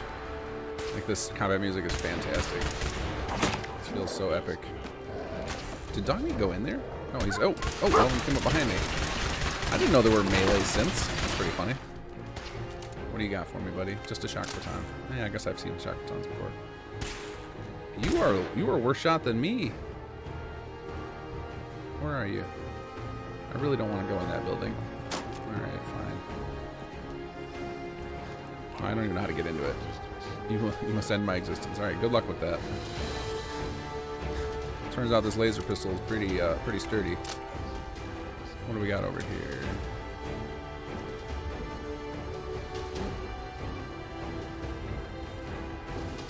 Actually, I think I'm going to turn down the... While I love the music volume, you guys probably don't want it quite that loud. All right, Jason Lockrantz, thank you for the donation. Appreciate all the hard work from the team on this mod. It's forever in my load order. Thank you, I appreciate that. I hope that remains true for all of you. I understand if some of you are abandoned in ship waiting for me to fix this long save issue, though. My apologies. That is one of the most important things. I call it the existential threat to SS2. Anybody who wants to help with that problem, I am open to it. I will get on a private conversation, voice conversation with you to go over this. I will give you whatever resources you need. Like, we got to solve this thing as soon as possible. I don't know if I want any of that crap. All right, let's go over here. Are we ready to talk now? Hey. No, he's not working. He's still not working. That's so funny. All right, well then I guess we're gonna save here for another troubleshooting. It's funny because I remember having conversation with people in the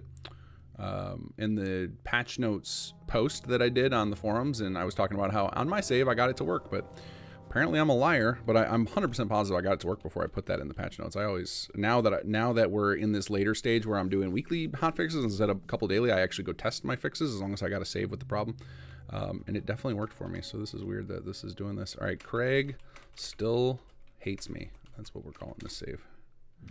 And we're going to cheat the quest as well so we can get through with it, so I don't have to come back here yet again. So we need to go help Brannigan 4QST, and we'll go SQS A001758. What do we got here? Set stage. Oh, come on. Set stage 140 should do it. 40, and now can we talk to you? Nope, still not. Is it 150? Oh, maybe it's like 80 or 90 is the problem. 80, do 90. One of these is gonna do it. What do you think, buddy? Excuse me. Help! No, he's still not interested. How about 150? We're just gonna keep going until something happens. Whoops. What is going on here? Okay, you guys are gonna watch me open the CK because now, no, oh, I closed it already. I needed the memory back. 160. Is this gonna be our winner? I don't even care if he moves. I just want the objective to update. Excuse the kidnap. Man, this thing is all kinds of busted. All right, well, I guess we're not doing this then. I am a reload because I don't want to leave the quest in a bugged state. So let's get back to here. Craig, you were gonna be on this stream more than Jake at this rate.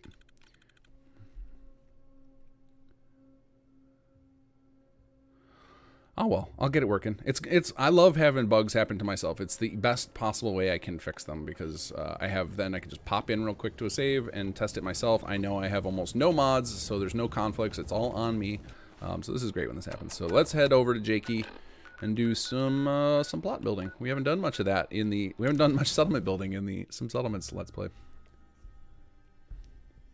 Oh man, what a terrible the filter for YouTube is ridiculous. Beat him up is gets blocked. Like, that's absurd. Come on, YouTube. Like, I get, they block cursing by default, and I think I can turn that off, but I'm just not going to bother. But the beat him up. Come on now.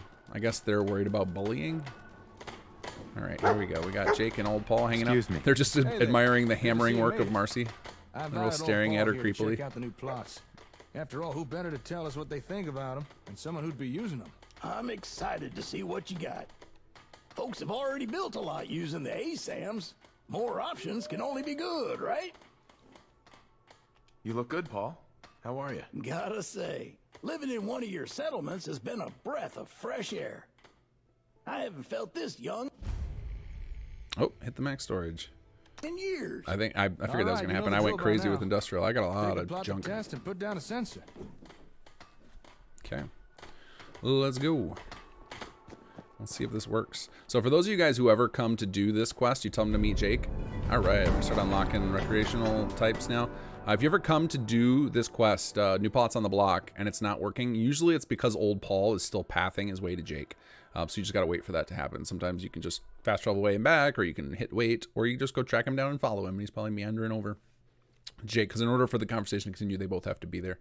Because old Paul kind of asks questions and stuff along the way as opposed to having player dialogue do it. we do that a lot. You'll notice that we send you off with companions or have extra characters involved quite frequently, and part of that is a trick because writing for the voiced player is very challenging, and sometimes it's just we need a shortcut and another character can handle dialogue. And the other reason is sometimes we just need exposition that there's no way to make the player say. So then our options are to make the player say stuff that's way out in left field that doesn't fit, or bring another character in. So the training plots, I'm probably going to use those because we want to have lots of skill points by the time we get to HQ, because your special stats are clutch for... hey, good to see you again. No, I am not interested in being the Minuteman General. Go away. Your skill points heavily determine success in HQ. I'm just so hungry. All the time. All the time you're hungry. I guess we need more farms. Sometimes I miss the old days. Oh yeah, we got 14 people. Oh, look at these sad faces here. All right, we'll get all that solved, and after we start doing this quest here, let's build some plots. All right, we'll start out with we'll go get a martial plot over here. We can get rid of our well, I guess we'll just add to that. Let's go build on the back door, because once the gunner attacks start, they will attack both the bridges. So let's go ahead and get one set up over here. Do a nice big old 2x2 as it requests. I'm curious if Jake will be able to path to this. That's always sketchy. This is one of the reasons why, this is actually the reason, so the reason HQ exists, so HQ has a lot of purposes to it, but the reason it was originally proposed by members of the team and why why we wanted it was because we learned from Conqueror's questline that trying to do a full questline with interesting conversations between NPCs in a settlement is a disaster, because the NPCs can't path anywhere, but especially when the player controls where everything's built. So we do very little of it in SS2 because we learned our lesson. And so HQ was like our solution to, let's have a big space where we have several controlled areas to play out quest scenes with multiple characters and not have to worry about the player being able to interfere with it. Okay, so we built that, and I think we leave workshop mode to trigger it, but I want to build some stairs so that I can make sure he has a nice path up there. All right, let's see. Actually, the SS2 stair. I forgot SS2 has stairs, doesn't it? Let's see, SS2, and we need storage at some point here. Yep, stairs. Here we go. Plot stairs. Yeah, I guess we'll do these big, giant, chunky guys for the old. What do you call it? I tend to prefer always the wood stairs, but these will go nice with the concrete foundation if I can get the thing to snap into the ground here. Oh, you know what? I probably have place everywhere installed. I don't even know if I have that listed. Yes, I do. I don't want insert. What's the hotkey for that? What's the one that lets you do? Is it? I can't remember. It's one of these. One of these hotkeys lets you turn off. Which one is it? Is it one of the F keys? Lets you turn off snapping stuff. I don't remember what it is. Anybody? F2. Thank you guys. You guys have probably been typing that for way longer than I realized. All right, there we go. All right, now let's exit, and then that should trigger. Yep, as soon as you exit, it's what triggers the projective update. Now let's see if Jake can path there or not. There's always a delay here whenever plot code is involved, because there's just so much that our plot manager quest is in charge of. So there can be a delay between when he registers that actually happened. So let's see here. What do you think, Jake? You ready? You ready to build that? Are you assigned to it? Yep, you got assigned to it. You started building it. It's not that I'm not grateful. Let's see if he's gonna play his dialogue scene or not. We could improve things around here. Nicer homes. Oh, you got a disease, old Paul? Oh, watch Jake build. Okay, there it goes. It was just a little slow. Nice choice. Let's get up some defenses. There goes old Paul curing himself a disease.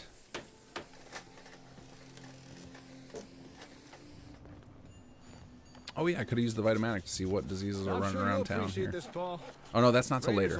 So if you're ever wondering how you figure out what diseases people have, there's a once you do the Nightingale's questline, you get the Vitamatic gets upgraded to allow you to see the diseases.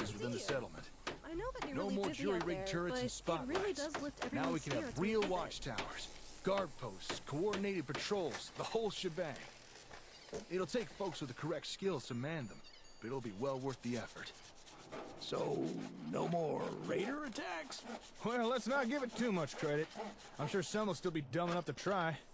But you should see a lot less attacks with a few of these. There we go. Yeah, the timing, for whatever reason, like the quest, the very first quest in the mod it seems to be really responsive with the residential plot. I mean, part of that is probably because it's your first plot placing. Oh, there we go. The Robco thing's playing. So the first one works great, and I used the exact same code in If I Had a Hammer and this quest, and the response time is miserable, and I've never been able to figure it out. Even if I've got good script load, like if I've got just single digits on my active scripts, it slogs. No, I've never been able to figure out why. I think a lot of SS, we're just like pushing this engine to the edge and beyond of what it can handle. So I hope Papyrus has gotten a lot more love in Starfield or Creation Kit 2. Let us have some more resources, damn it. We can do really cool stuff. Just give us more power, Bethesda. All right, let's see here. We'll do commercial next. We'll give Lily a little shop. That's what she was asking for ages ago.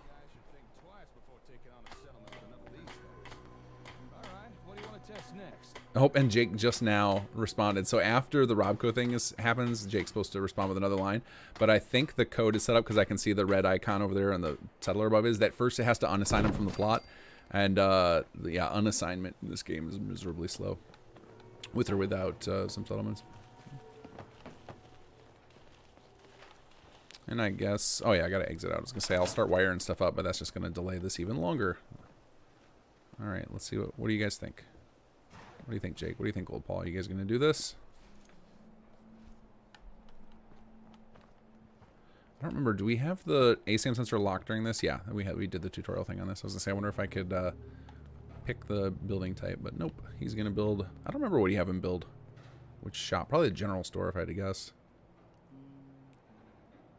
Short one. You just need to make your own game. If it were that simple, making a game is it's easier than it's ever been, but making a game at the scale that I would want is that's a tall order. Because basically, the only thing I'd be happy with is making a Bethesda RPG, and that's it took Bethesda what I think 300 people 4 years or 5 years to make Fallout 4. So that's beyond the scope of what I could do.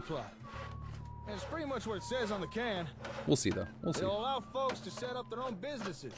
Let them sell wares to you or anyone else who pays just them that a visit. cabinet called to Well, me. I'm sure I needed to the see if young there had any lady who loot. was kicking the ASAM would be happy to hear that.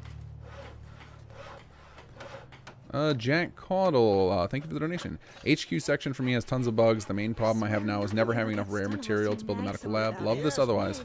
Yeah, HQ seems to be, it works great in testing or in a load order of just SS2, but it seems like a lot of folks are having trouble with it. It's going to be one of those things where after I solve the long save issue, I'm going to be putting in a ton of effort into streamlining HQ, making sure it has lots of fallback stuff for people who have issues with it, because it's one of those things where we have plans to invest tons more resources into expanding, and so if people can't play it, then that's a waste of effort. So it's high on my priority list to get that sorted out. And the biggest one is, I think the two biggest bugs on my list, and they're not, again, these are not typical bugs. These are things where it's like something is going wrong that's unexplainable and we have no leads on what's causing it.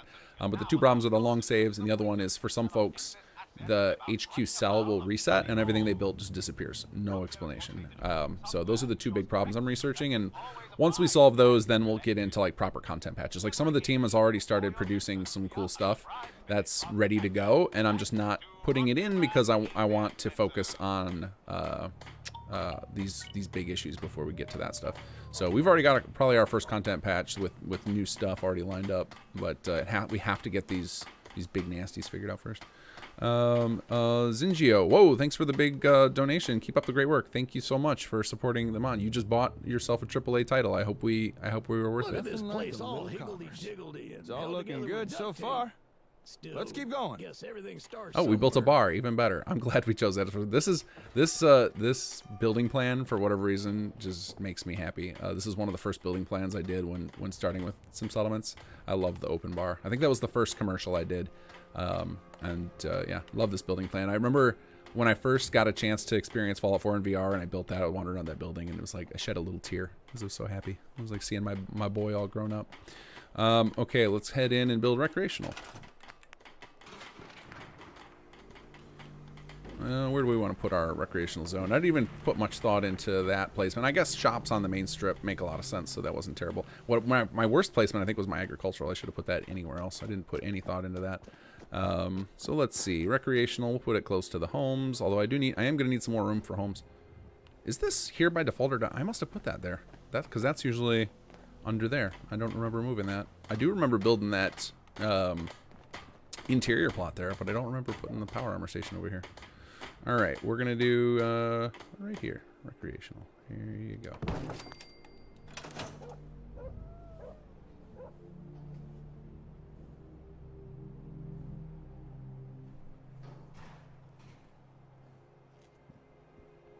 All right, there's the slow recognition that I built it.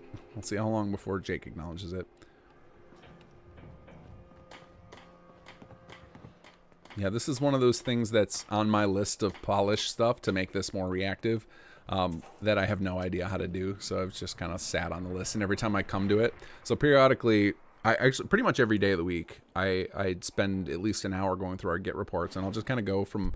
I start out at the top looking for new ones that are very problematic that need hotfixing, and then I go back to the old ones to see if there's anything that's been sitting that I suddenly have new information, or if I have gained new knowledge, I could deal with it. And every time I come to this one, I'm shaking my head like, why does this happen? Because it doesn't happen at all in the very first quest. So why does it happen in all these other ones? And I don't have an answer. Going for some recreation, huh? Okay then. Let's build us some R&R.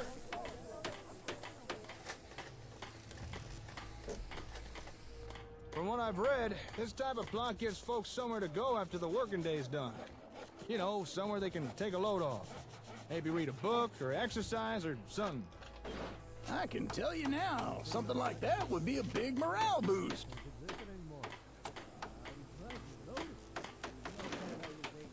Short one inside on the building. Can you add subcategories in the build menu for plots to have the classes? Theoretically, we could add that. Yeah. Maybe that might make a better like a mod feature, just because it would be like the menu would be so busy. Like it's already pretty busy. That because you would have to kind of choose. Like we've already got a subtype. So if you go in there, it's like industrial, and then there's the different types, the interior, 2x2, etc. So then that would add another level to that. Like that, I think that would be too much for most people who don't know enough about it. Because for many players, they build the plot and they don't ever go select a building plan. So I think that would make a better, either a feature that's disabled by default and available in the menu, or something that a mod adds. But it could be done for sure. So like where you build a plot and force a class, because we already do that with the city plans. So yeah, that could be done technically. That was weird. Well, what just happened there? Let's see what it's going to do here. I can't tell if the plot just regressed. Oh, I know what this is. Somebody pointed this out to me and I fixed it, but I didn't put the patch into my own code. So if you guys ever see this happen right here, where the plot just seems to like regress in front of you, that was a bug I added last hotfix that I'll have fixed for tomorrow or Friday's hotfix. Probably tomorrow, because I think Friday I'm supposed to go out of town with the family in the afternoon, and so I won't have time to do a hotfix. But there's a bug I introduced by mistake where it was to protect specifically for these types of quests. There was an issue where occasionally Jake would build a plot and it would instantly go to level 2. Uh-oh. Cemetery unlocked. That means somebody died. Uh-oh. I didn't know I had disease deaths on. All right. Everything seems to be going well so far. Oh, that's pretty funny. Somebody died. Let me check my settings now. Oh, and we unlocked charisma training. Cool. Let's see here. Where's my settings?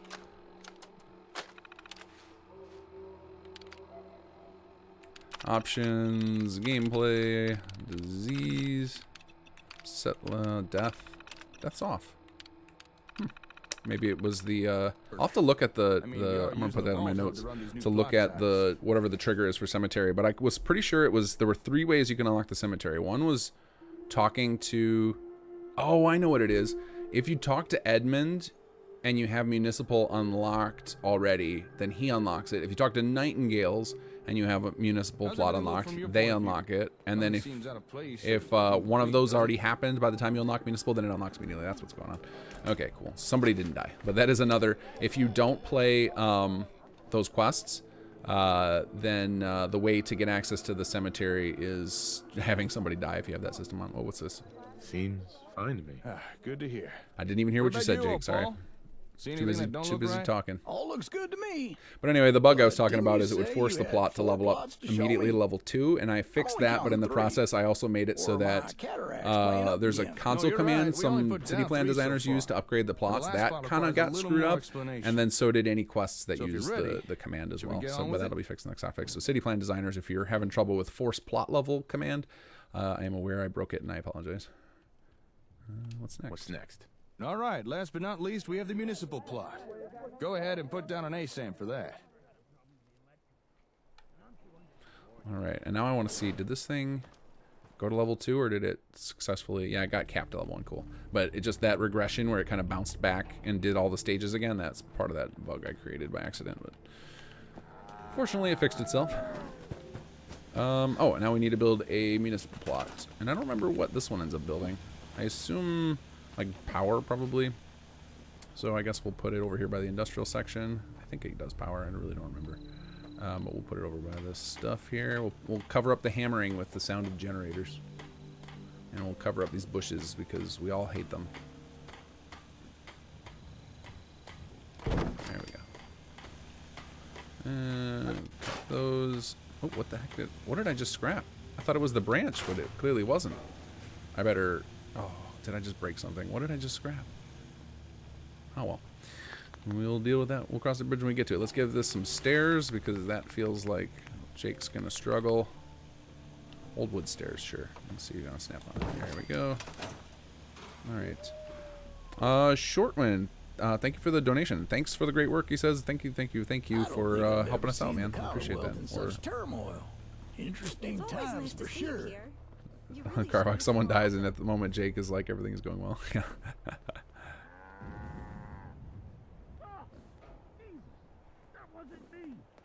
Oh, Canuck, you caught it. I did scrap a regular branch. Okay, cool. I thought those were all grouped together. That was weird that those weren't. Oh, you know what? I want to do... Let's see if this... I'm going to save first before I do this because it might break things. Let's see. Save LP day 4 pre... time skip. I just want to get it daylight again so you guys can actually see what the hell's going on here. Because this time of day is worse. To me, the seeing stuff at this like dusk time or for early morning hours in the game is worse than the night. I think there's like some artificial lighting that comes in when it's night. Oh, hey, look, it's a long save. We haven't seen one of those in a long time. But I think you guys were all saying when I was talking about that it usually happens in settlements, which makes sense because there's a lot of new data that will be here since I last was here. Like the way the one thing I've learned about save files is they only have to record things that have changed since the last time you saved. And so when you load into a settlement that has upgraded a lot of plots and whatnot while you're away, like then there's a lot of new data that needs to be recorded in your save. But it shouldn't take this long. Like we all know from chapter 1 playing, it never takes this long. It's still a 2-3 second save. But this is clearly going to go on for 15-20 seconds. So yeah, I'm aware of the issue. Just still looking into leads, hoping to find something. My emergency button, where if we can't get it figured out, is going to be to just go hire the F4SE team to come up with a solution for PC players at least. Let's see here. All right, we got that save. Now we're going to actually see what time it is before I try and pass time because I have no idea. 9 p.m. No, oops, I didn't want that marker. Whatever. All right, we'll just do 24 hours. Pass time, or 12 hours rather. We'll see if it breaks Jake. I have no idea what happens if you pass time in the middle of a scene. Let's see. Naughty Applejack, thank you for the donation. From Canada. I too am having lots of bugs in Hot HQ Quest. The overlay is not working right, and the other Jack is the only one on staff. Interesting. For the staff issue, you can actually fix it by there's a thing in the holotape to fix it. It won't be in my holotape to show you, but it's under Tools Advanced Quest Fixes, and it'll appear. It says something about population in HQ. That should fix that. As far as the overlay not appearing, make sure you have HUD Framework installed, and then if it's still not appearing, I don't know what's going on there, but hopefully we run into some of these HQ bugs when we eventually get to there. We're still a ways off. I'd say we're probably 4 or 5 live streams away from getting to HQ. That's pretty deep into Chapter 2. But hopefully we run into those, or hopefully I've found the solution to those, because in all of the tests when we skip, so generally when I am testing HQ stuff, we use the cheats to quest skip all the way there, because otherwise it's a nightmare to force it to go. But the problem with that is whenever we use the cheat commands, it creates this kind of like Oh, good. And now we got some crappy weather. Whenever I use the cheat commands, it creates scenarios that don't match perfectly with a played game. So it might be one of those things where these issues only appear if you play through it manually. And like if I played through the full 2 chapters every time I needed to test something, I'd never get anything done. Because that would be like, okay, well, now I'm committed to 8 hours of playing the game before I can test this. But this save hopefully will reveal some of that stuff. So that's why it's, you know, I know sometimes people I've had some angry people come at me with like, why do you release this with it so many bugs and stuff? It's like, well, some of it, the solution to fixing these is because we don't have proper debugging tools, is that we have to just play through all the content over and over again with every new fix, and it can take dozens of hours. Like there's a reason that people outsource, or big companies outsource QA to other countries, is because it's nightmarish to do, and it takes ungodly amounts of hours. And we're done.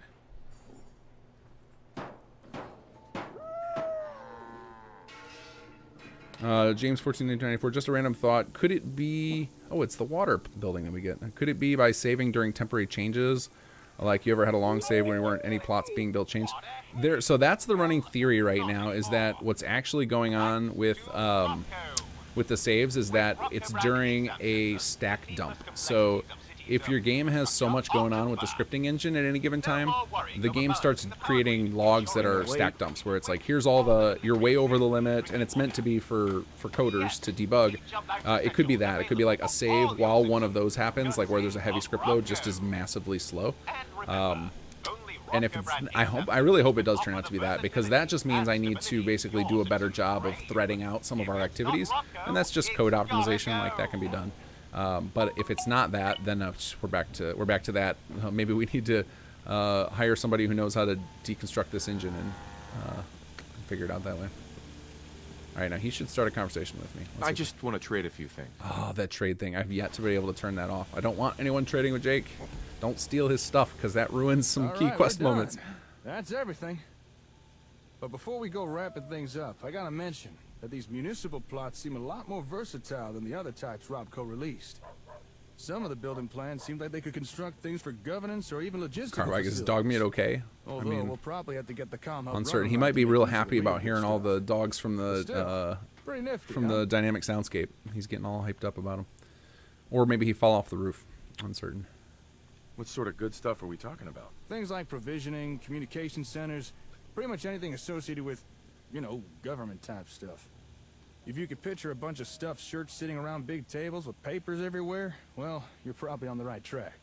But like I said, some of that stuff will have to come later down the line. However, there is at least one building plan we can use right now. Tell me more. Just try and stop me. Now, one of the plots we just tested was the commercial. And commerce means caps. So it might be a good time to talk about taxes. So interesting thing about this part in the dialogue is really interesting because the way we ended up doing taxes doesn't match up perfectly with the way it was explained to Sir Rick during the writing phase of this. So the stuff he says gets real awkward about this. So we ended up doing with, you know, like what he's actually talking about. There's two kinds of taxes, kind of. There's the revenue that gets generated in your virtual storage. That's kind of what he ends up being talking about. But then there's also the taxes where you get your cut if you build a tax collector.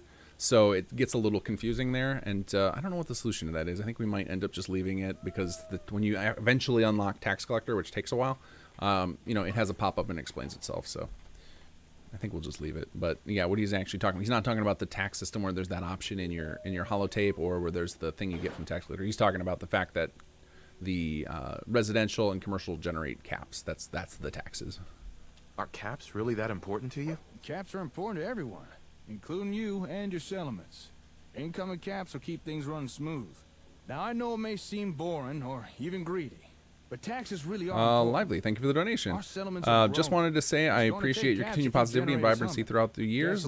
Thank you for everything you do for the mining community. Thank you. Lively, thank you for doing your comb through of Chapter 1 and fixing a bunch of our spelling mistakes and mismatch on our things. And you gave me a bunch of that stuff to merge in back when.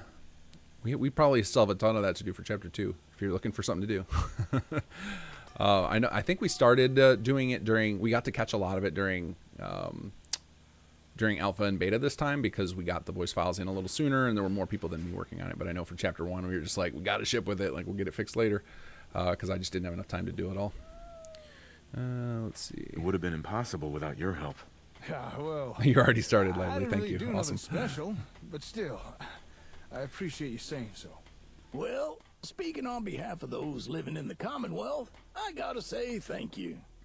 All these new types of ASAMs, it's a little overwhelming to think what we could do with them. Glad you're happy, Paul. If you could tell others what you saw here, spread the word around, that'll be a big help. You can count on old Paul. I'll get right on it.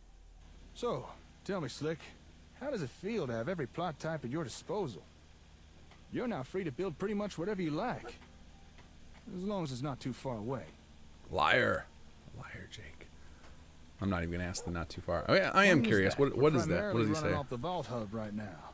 Compared to the real thing, it's not that advanced. So its broadcast range is fairly limited.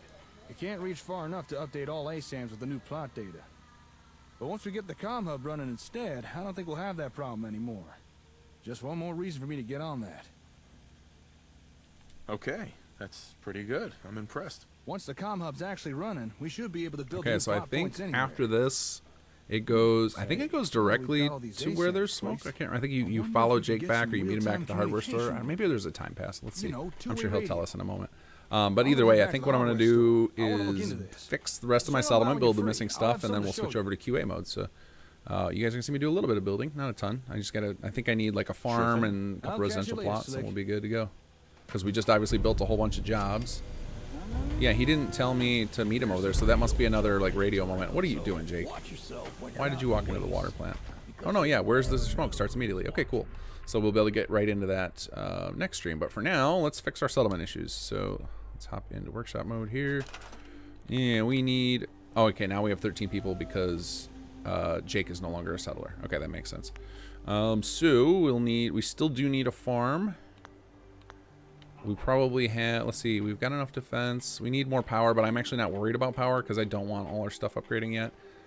We need some more storage. Okay, we got some missions here. So let's start out with residential. That's a nice easy one. And we'll actually build a, I think we unlocked multi-residential. I think we did. Actually, let's do that. Let's just change one of these guys to a multi-residential. Let's see, one of these big suckers. This guy. Let's see if we unlocked multi-residential. Choose building plan. Yeah, we got multi-person home. We'll let fate decide what we get. So that home's gonna get destroyed in a moment. Yep. Home one level has 2 beds, 3 beds, 4 beds. Perfect. So that'll let 2 people move in together. Perfect. All right. Let's see how long it takes for the explosion. Also, I'm hoping the demolition. Yes. There you go, Sebo. Oh, that's so satisfying. So for those of you who have SS2 Extended, one of our, I've been calling him our technical animator, Sebo on our team, created a script for 3ds Max that allows us to import send it a model, and it generates destructible versions of it. And we set up in SS2 Extended all of our building plans that are included with SS2 DSM, and I think we did it for Chapter 2 as well. I think I added those in. When the demolition happens, it silently behind the scenes swaps to the destructible version, so then when the explosion hits, it actually looks like the building's being demolished. Oh, that's so satisfying.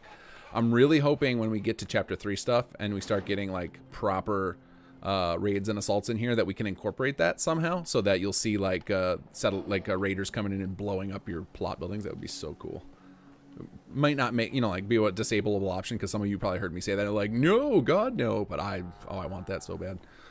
Because I can just refresh the plot and it'll be back to normal. Uh-oh, we got another sickie. If you ain't been up to see Let's see if I got any disease cures. I know I picked up a few from a... run by robots. There we go. I love seeing the settlers stimpak themselves. I don't know why.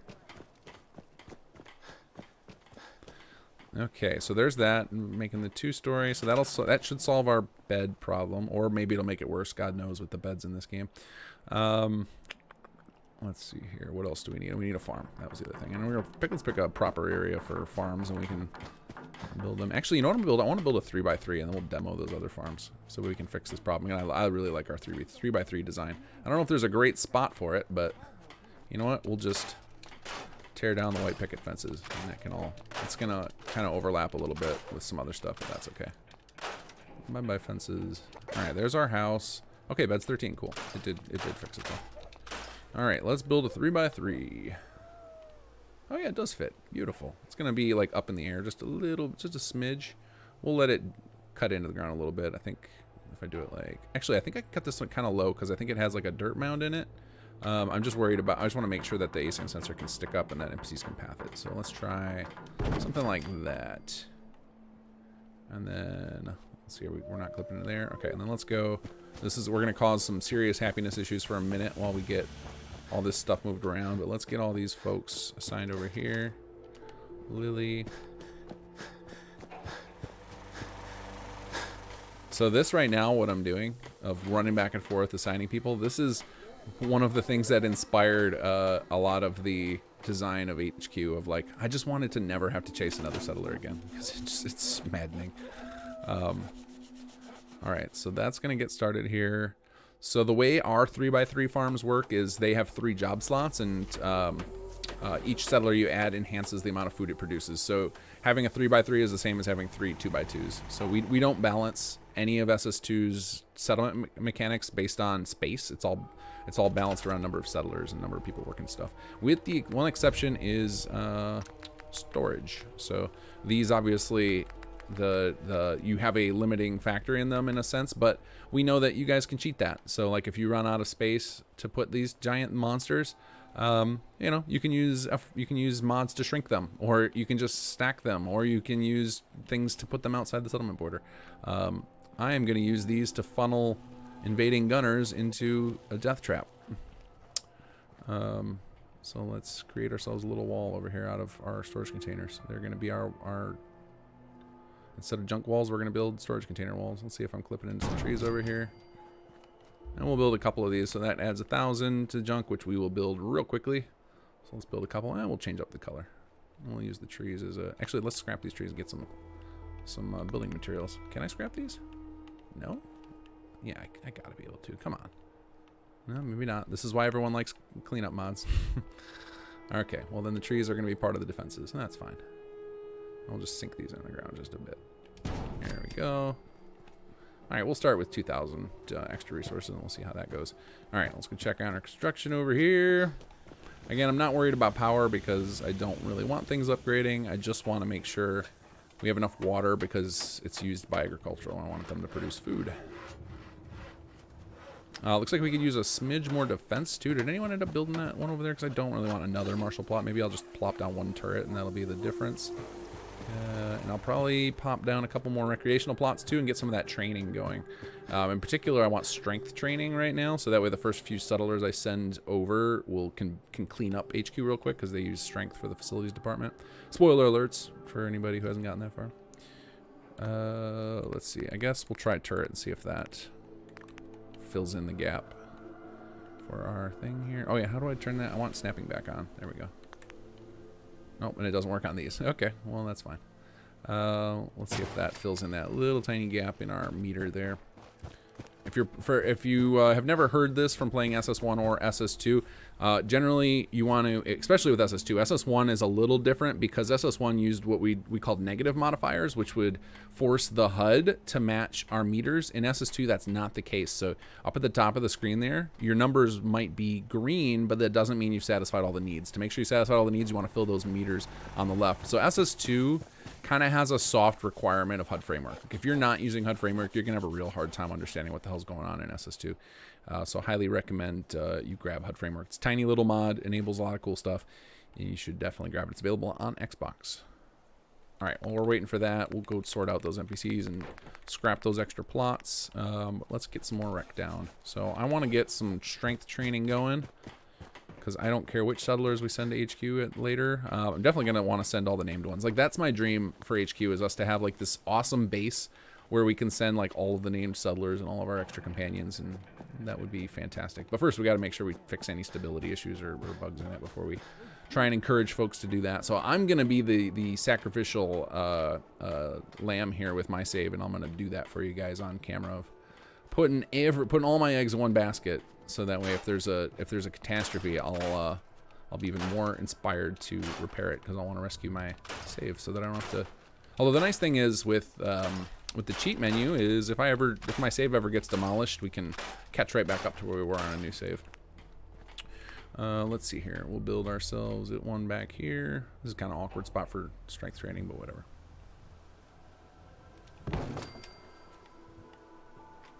Now, I don't remember if we... Actually, I'm going to build one interior just out of curiosity. I can't remember if we built training plots for the interiors or not. I don't think we did. I think we only did training for the 2x2s that are shipped by default. I'm sure add-on packs have covered interiors for most of these.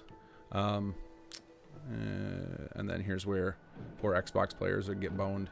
We're going to cheat it here. We'll do surface snap off, and we can squeeze one in. I think in previous streams I said I wasn't going to do this, but I'm making myself a liar because I really just want to see if we have interior training plots or not. All right, let's try and line this up. There we go. All right, let's go around and select a training plot here. Actually, you guys are probably typing in chat whether or not we have training. I could have just waited to see your guys' answer. This is one of the things that's funny about the building up the mod this much is it gets to a point where I cannot remember everything that's in it anymore. Oh yeah, but the cost of these are going to be too high. I probably don't have enough resources from them. Oh, I do have enough for this one.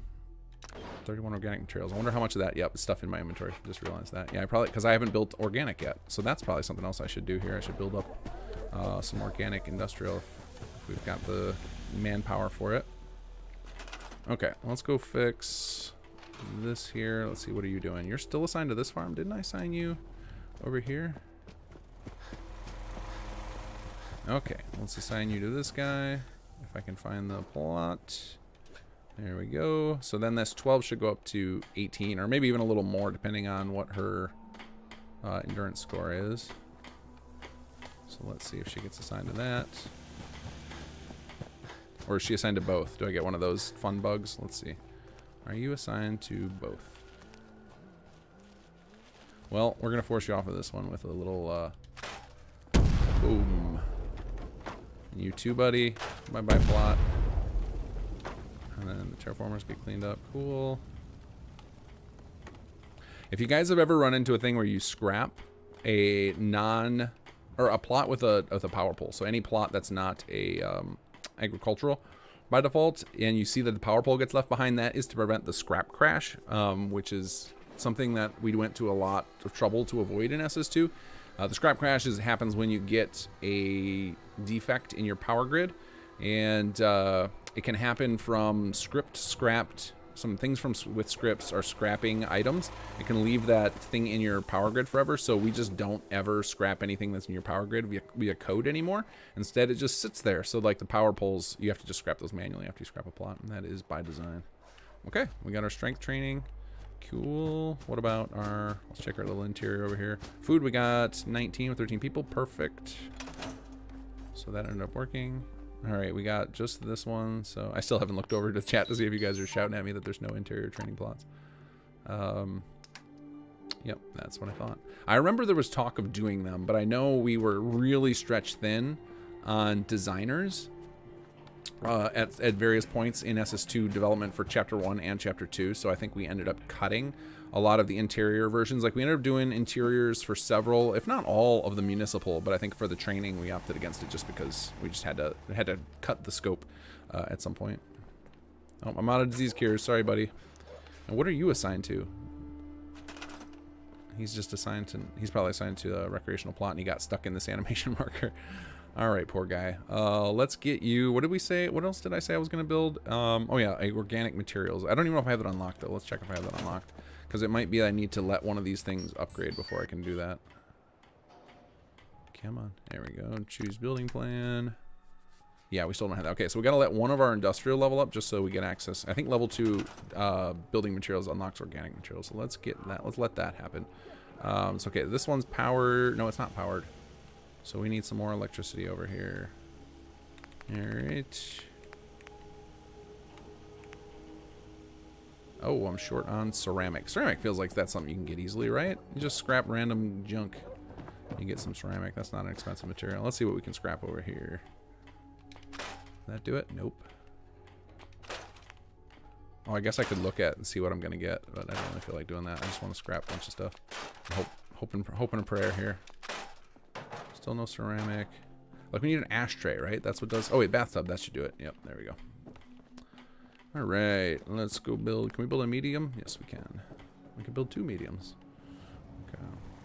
All right, we'll build this, and we'll just keep it all together. Anybody who's watched me build my old sanctuary build knows I just like to cluster all my power into a big mess. All right, it looks like we need a. Oh, we need more. We need a bunch more defense. That because of all the new food. That's why. So that turret did nothing. It's just a drop in the bucket. What's our job situation? We do have another job slot free.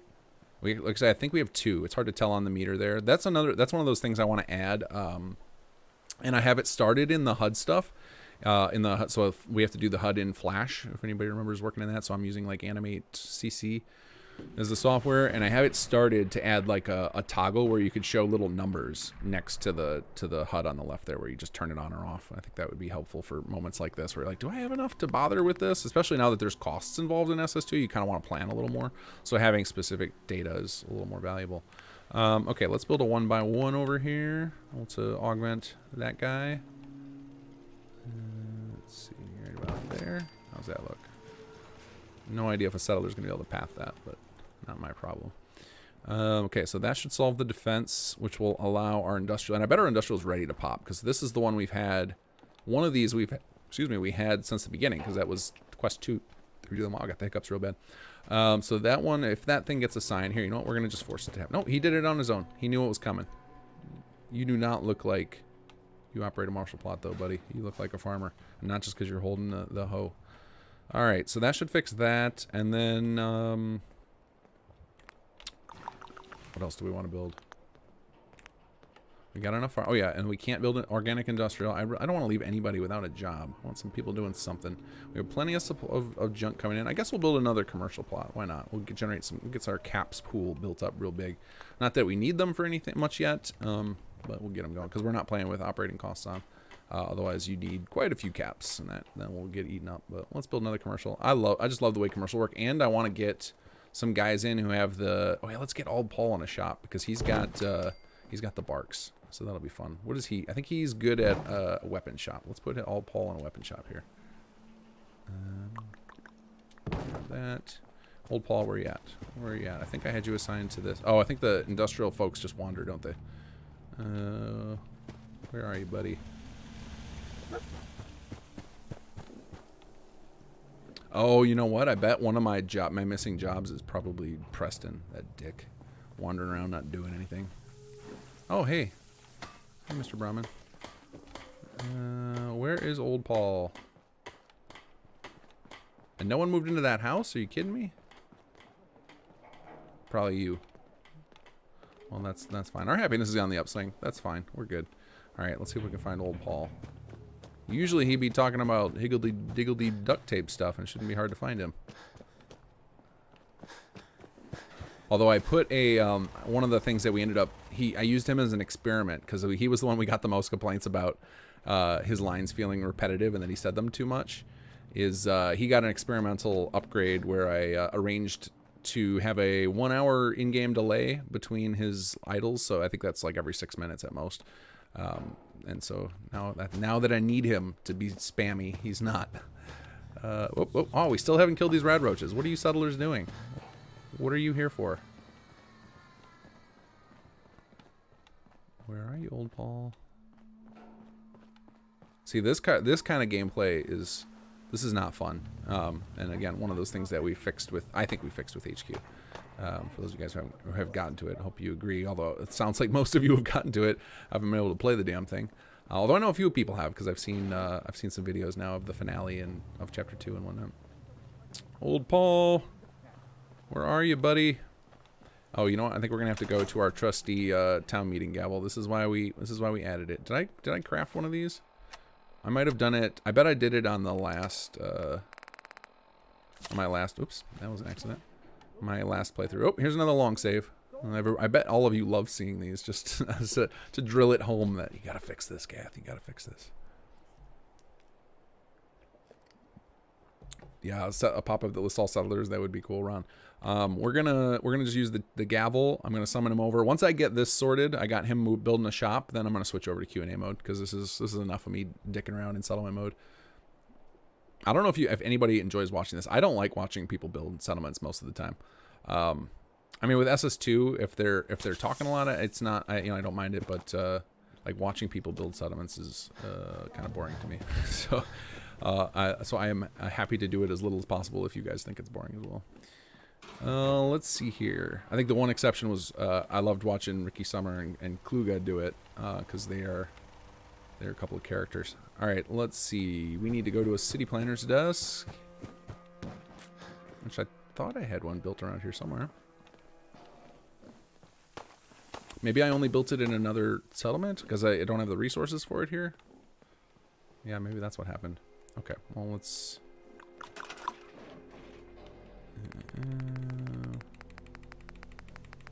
where are you? Do we have enough resources? We're missing aluminum. That should be easy to get. Let's just scrap a few random things here. Or is aluminum one of the hard ones to get?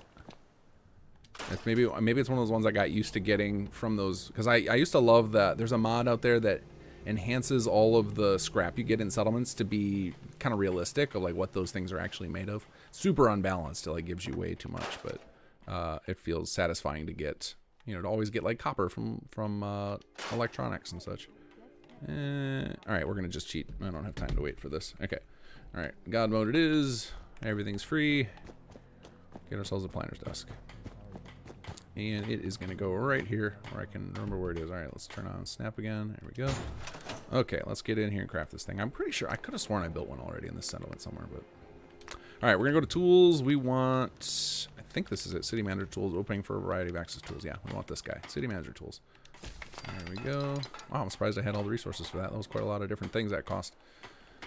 Okay, let's go to aid, and we're going to hotkey this thing way over. We'll put it way out of the way because I don't need it that often. All right, so this should have the town meeting gavel on it. Yep, town meeting gavel. Gather around. Summon everybody to us, and that way we can find old Paul nice and quick. Hey, June. You are not old Paul. There he is. Hey, buddy. Okay, we got a new job for you. I don't know what you're doing now, but you are now going to be a weapon manufacturer or weapon seller, I guess. Okay, let's make sure that that's what he's got here. Choose building plan. Hopefully somebody picks up the slack on whatever I just took him away from.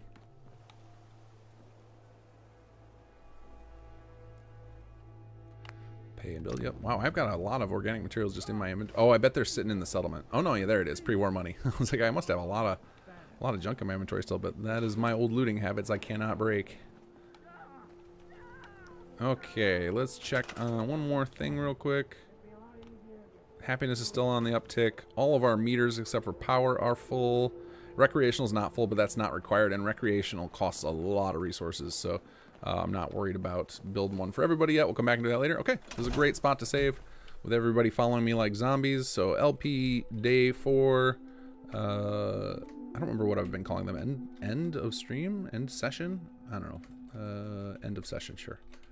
That's a weird name. That doesn't feel right. Doesn't feel like what I'm calling it. Okay, let's go to Q&A, guys. Let's hang out. Let's talk. I can show you guys stuff. I'll stay in the game, but I'll reload back to this save with my zombie army next week. But for now, for those of you guys who are just here for the gameplay, thanks for stopping by. Everybody else, if you want to stick around, I will be up for at least... I got at least till midnight in me. So another 50 minutes, and we'll just kind of chat. And then if we're having a good time, there's a lot of questions coming in, I might extend that. Because I'm usually going to bed at... lately, I used to be a 2-3 in the morning guy, but I'm trying to stabilize my schedule a little bit, and to try and make myself more efficient, and that means going to bed at the same time every night. So I've been trying to go to bed by 1, and if I can, I'd like to squeeze in a little bit of gaming, like I want to chit-chat. and not streaming gaming, but like zone out gaming, not entertaining anyone, but just trying to numb my brain a little bit. Let's see here. Let's go back up a little bit. Chuck Mitchell, loving the stream. I still can't verify my account on the Sim Settlements website, even with the fix. The email never arrives. If you DM me on nexusmods.com, or I'm trying to think where else you could get a hold of me. easily. That's probably the best spot if you can't get access to the forums. DM me on nexusmods.com and tell me your account name on the Sim Settlements website, and I will force verify your account for you. I don't know why that would not be working. Could be something like if you signed up for your account before we fix this, it won't resend it. I don't know. But yeah, we just had somebody go in and update our server and fix all of our DNS records, and we should be in good shape. Even for like, you know, if you run your own private email server or use a smaller one, we should no longer come up as flagged as incorrectly set up. That was just fixed a couple of days ago. All right, let's see here. What I like to do, I do set timescale to 0.1, set game hour to 11, force weather to beefed to A. Let's leave it. Ah, nice, very nice. There we go. That'll know. I'll get a nice bright screen the whole time. Let's see. Carvok, watching you build is fun because you were just so crazy with your placement of the plots, and use of the settlement as a whole is way different to mine. Yeah, I don't really like, I just like organic growth when I build settlements. I don't really think about it, plan it out long term. It's just, I kind of like, this will be this zone, and then I just slowly form it around what happens and just let it do its thing. That's why I built some settlements. I was like, I don't want to think about every little wall. I just want it to be, you know, roughly, I want it roughly to look like this. It was like, I want Sim City, and that's what I started building. I was like, I want to just like drag a box that says, okay, this whole region here, you guys do what you want with it, but I want it to make me stuff. So make it industrial, and that's kind of what we got going on here. I've been considering installing add-on packs just because I want some more building variety, but for the sake of bug fixing, I kind of keep nixing myself on that idea. Let's see, your daily dose of pineapple facts. That is a fantastic username. Please give me a pineapple fact if you would. I would love a pineapple fact. What is your opinion on Creation Club, and is positive was your favorite one? I think Creation Club is a niche product. I think like for most of people who mod, it's, you know, who play with mods, it seems like a terrible thing. But you got to remember, there's a lot of folks who want nothing to do with mods because, you know, they hear about all the horror stories of things breaking. And to them, it's just like an extra little dose of content. And I think it's a lot like microtransactions. Like, I think if you hate, like, I think like skins for sale. Like my nephews are always asking me to buy them Fortnite skins. And I'm like so repulsed by the prices. I'm just like, what? Get out of here. That's insane. And like for some of those same prices, you can buy skins in other games. You can get like a couple of quests from Bethesda that are pretty tightly polished. Like, that's pretty awesome. As far as favorite creation, I don't know that I really like the Slocum Joe's kit just because like I built a plot around it and I thought it looked really cool. Oh, I gotta port those. There's like, I think there's like 11 or 12 plot designs in the mega packs that only exist in the mega packs, and those never got ported. We need to do that because I want those plots forward. So yeah, Slocum Joe's I think was one of my favorites for that. I still haven't played through all the Creation Club, the ones that have little quests and stuff. So I can't really answer like correctly on that because I haven't played them all. Let's see. Zingio, as much as I'd love to hang around for Q&A to get caught up on sleep myself, don't spend the donation all in one place, or do. Peace. Thank you again for that donation. Gem L Pro, hey again, I want to make a SS2 mod, but it has to do with adding more residential variety plots. I don't want to overlap any planned content for Chapter 3. If so, teases on new varieties. So Chapter 3, I think it's no secret, is we're going to be bringing the Conqueror mechanics forward. So everything that's in Chapter 3 is going to be very, very focused on not Raider stuff, but on the war stuff. So it's going to be, we're going to have a lot of new martial plots, and I think in Conqueror we had recreational, and I don't know if we're still doing those because I think it just fits better on martial, and martial doesn't have much variety right now, whereas recreational does. So I think we'll be doing a lot more martial plot types for Chapter 3. There's actually some new, I can't confirm, or I'm not committing to this, but there are plans on our board for more industrial, but I don't know if that's happening or not. So we're in the end of pre-production where I'm looking over everybody's ideas for Chapter 3 content. Like, we already have the story, we know where it's going, we have that done. But as far as like what extra features that we're gonna sneak into Chapter 3 and the 3.0 patch, we've got this huge list. Everybody on the team had some ideas of stuff they wanted to see, and we can't do everything. We gotta pick and choose. So I'm in the process of streamlining that list down to what we're going to put in, and making sure that there's somebody available to do all the work that would be required for each. So I can't say for sure, but industrial getting some more stuff is on the table right now. Let's see here. Oh, we got a super chat. Jim Simon, thank you for the donation. Why do you hate Sir Rick and ignoring his request to not forget Mansfield? He's been waiting hours. Oh, I'm so sorry. Well, we just never made it back to Vault 81. Sorry, man. My apologies. My apologies. We can do that now. We'll just, because it's not going to be part of my playthrough, but that's okay. Vault 81 entry, because he's in the real cell. I'm so sorry. I totally forgot about that. I think it was one of those things when I said I would do it, I just didn't realize I was going to be ending the stream so soon. So sorry for hating, and thank you, Jim. That's fantastic. Let's see here. Did I forget my pineapple fact? I haven't been looking through here. Going back up. Sinstry 1, I'm also not getting my confirm email. Yeah, anybody who's not getting their confirmation email from the server for some reason, just DM me on nexusmods.com. You can. I don't have anything blocked or anything. Anybody can send me a message, and I will unlock your account for you. Probably tomorrow. I'm not gonna be able to do it today. Let's see. Shadow Wolf. Is there a way to prevent two-story houses in small settlements? You have to stack houses on top of each other. It's a real pain in the bottom. House upgrade to 2 stories. Yeah, I will show you the ban system in a moment. But let's talk to Mr. Mansfield here. Ah, it's good to see you back again. I was starting to worry you'd been clubbed to death by a mutant. But since you're here, I'd like to thank you once more for all of your help. If there's anything I can do for you, please let me know. Or if you'd be interested in picking up some extra work, we'd always welcome the aid of a capable outsider.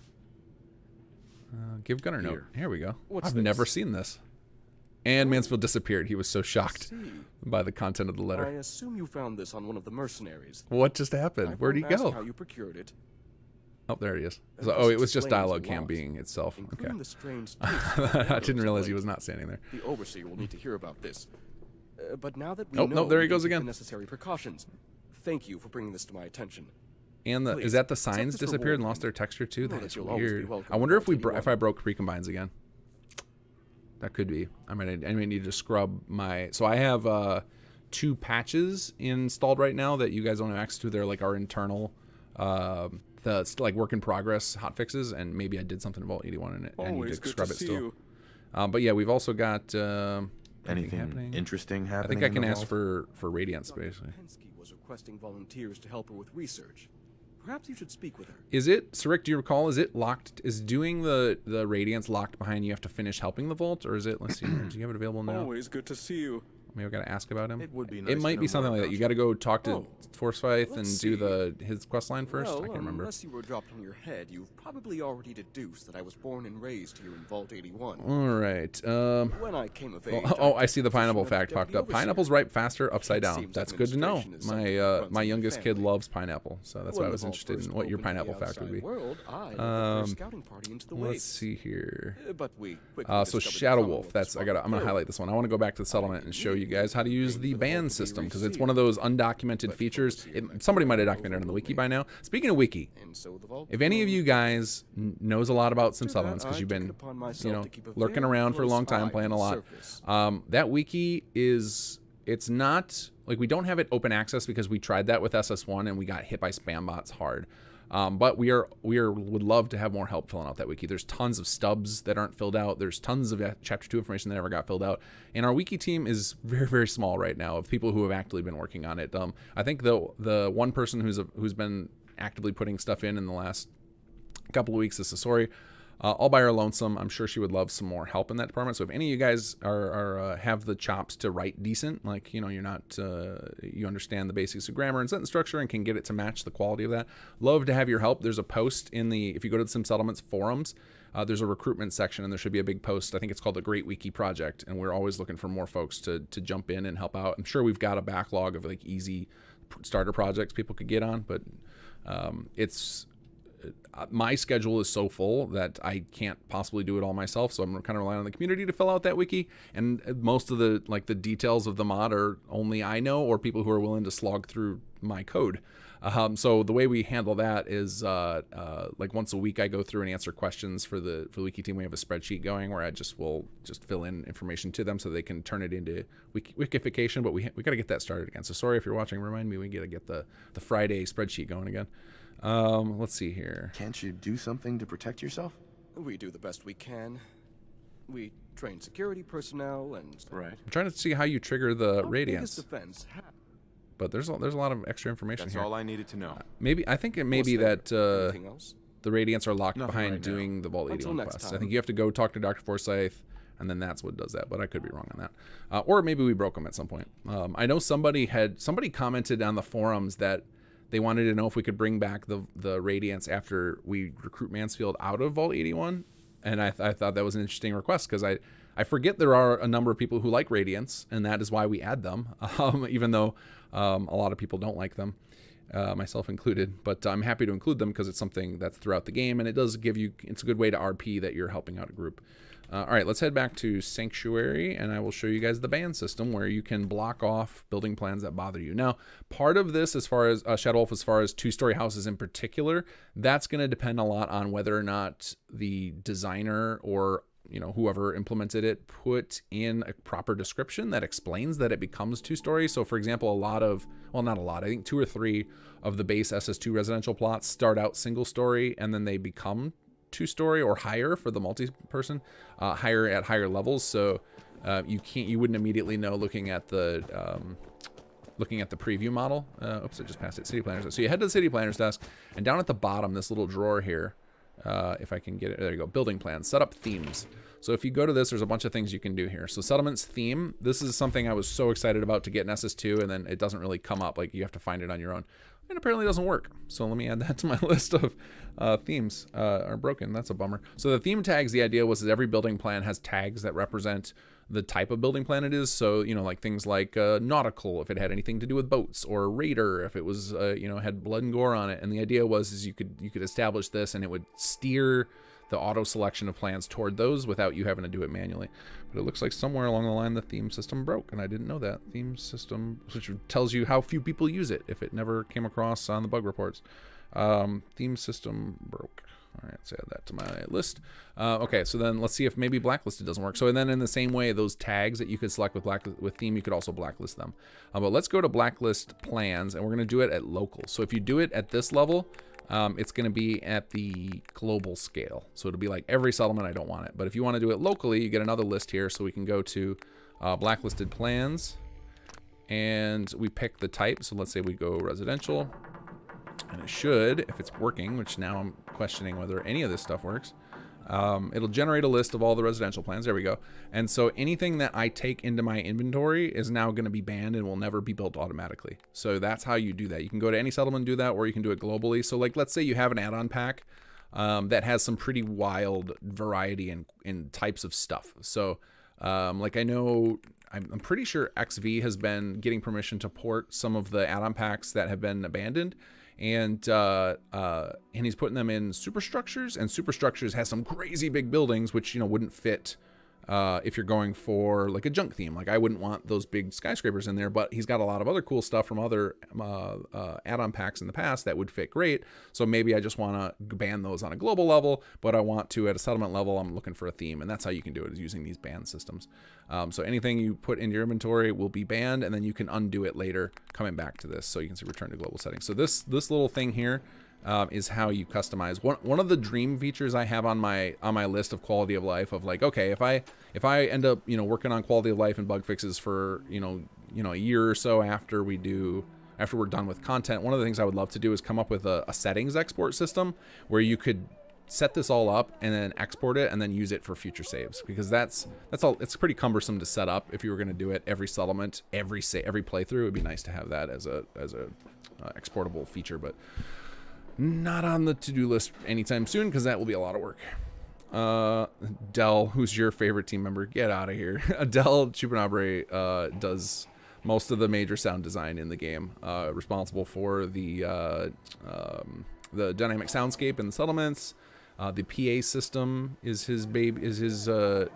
I wouldn't say it's his baby for sure in HQ, but it was his conception. Obviously, he didn't voice the character or the voice of it and everything, but did most of the implementation work and thinking it up. And then it was written by a couple of people, I think. Well, no, I think ND Cowdy ended up doing all the writing. I think we had somebody else involved, and then ND Cowdy ended up taking it over. But Dell is our main sound guy. Let's see. Already read about my pineapple fact. Carve out. Keep your load order shot for this purpose. Once you start getting, or short, I assume is what you mean, and packs, you will then want settlements before you know you have 30, 40 mods in your load. Yeah, I agree. That's kind of where I end up with this. Is I'm just going to keep it tiny because then I get really a lot of value out of my saves later when I'm researching stuff. Oh crap, my screen just jumped. Let's see here. Let's see. Opie Valley, killing Wes early, bad, or eh? Well, I don't think we've created a... I don't know what happens with... So I could have sworn I have it set up so that when you... Oh, I bet what it is... You guys are probably confused why I keep changing my thought pattern here. I'm trying to figure this out. So Captain Wes is actually a vanilla NPC. And we wanted to use him because he has basically just uses generic dialogue. He's a named NPC with no interesting dialogue, which is crazy. You know, it's supposed to be a faction leader, and he has nothing useful to say. So we hijacked him. But I think if you go into GNN before you get to a certain point in our quest, you could just kill the Captain West in there. So I think our lore is going to have to be for that was a decoy, that he's smart, because our Captain West is clever. And doesn't have a crazy mohawk, so that was a decoy you killed. That's what we'll go with. Prodito, is there no way for Mansfield's sister to be safe on his Vitamatic quest? No, the whole point of like his whole thing is she sets up the fact that the gunners are messing with Vault 81, and it's kind of a foreshadowing of something that happens in Chapter 2. Let's see. Sean, I love the 1x1 inside plots. Yes, you hate them a lot, but any chance for a 1x1 with a 2-person clean double dead person, or is there one now? Not for me, but mod auth. I'm sure add-on pack authors have already done that. I'm sure somebody in the chat can recommend a good add-on pack for you with that kind of thing. Let's see. Ron Stoppel, a couple of questions. More in-game tutorials planned for what to do to keep things running and improve things. Fix radio signals working. Did Bethesda ever approach you? Okay, so to question one, in-game tutorials, I don't think so. The tutorials we have available right now are the stuff you do along the main quest line, and then if you go, if you go into the holotape in here and go to tutorials, there are a bunch of tutorials here that will give you a little more information, but it's all recorded. Here, I'll play one. It's all recorded in oh no, I'm sorry, we have it both ways, but it's all done in the way, let me think about this. It's been so long since I looked at this. I don't want to give you guys false information. Okay, no, so the text version of it is written gamified. So like you can just read this and it makes sense as a player. If you listen to the promotional material, this is something I will hope we do more of this eventually. It does the Robco voice, and the Wet Rats had written these little bits about it in immersive pre-war marketing speak. Let's see if I can get. Let's see if it plays it. Yeah, there we go. Shows that citizens who build their own homes are more committed to their community. The Robco brand ASAM system provides. So if you're interested in the pre-war lore behind ASAM sensors, there's a whole bunch of it buried in the tutorial, and it's all voiced. It's awesome. Let's see here, and then at number 2, fix for radio signals not working. I don't know what radio signals you're talking about. I've done the radio signals that were problematic were always Jake's and Aiden's that were used in multiple quests, and that should be fixed. If it's not fixed, I need to see some save files where it's broken. So best spot there would be post on the forums your save and explain which quest you're on, and you just put your save on like Google Drive and share it publicly, and then put a link in your post on the questions and help section of the forums and tag me in it, and I'll grab it off of there, or you can DM it to me since we're talking now.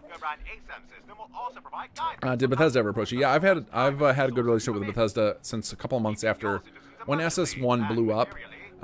They reached out to me, and we've had a good relationship with them since. Like, we now, whenever we're getting ready to do a release, we have a chat with them. They just put out an article today, which, oh god, that was creepy. Mom Murphy just snuck up on me. They put up an article today that's got SS2 Chapter 2 and Rise of the Commonwealth featured, and I'm thinking we're gonna end up on the main menu too. I don't think they switched over the featured mods in the game menu yet, but yeah, we have a great relationship with Bethesda. They approached us in that way. They haven't approached us as far as working for them or anything, and that's fine by me. I'm just happy that we've got a lot of contact information now, thanks to the success of some settlements. Let's see.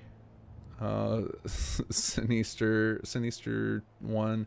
Be careful letting anyone see you with an upside down pineapple. It does have a special meaning. Oh God, I don't want to know. I'm not going to Google it. I've learned my lesson in high school about Googling random things like that. Don't Google lemon party. Anyone, please. Abduleo. Ooh, I butchered that one, I'm sure. Sorry about that. In one of the quests, I believe with the pastor, the player character has a robot voice for one of his responses. Oh. If you can find that again, please report it. I hate robo voice so much. It drives me insane. I'm sure we have the original voice. It probably just got overwritten by the robo voice because of the way our merge process is. Let's see. Oh no, if anybody hasn't heard me complain about this before, YouTube's chat is really sensitive with the mouse wheel, so sometimes I lose my spot and then I'll start scrolling down and I get bounced all over the place.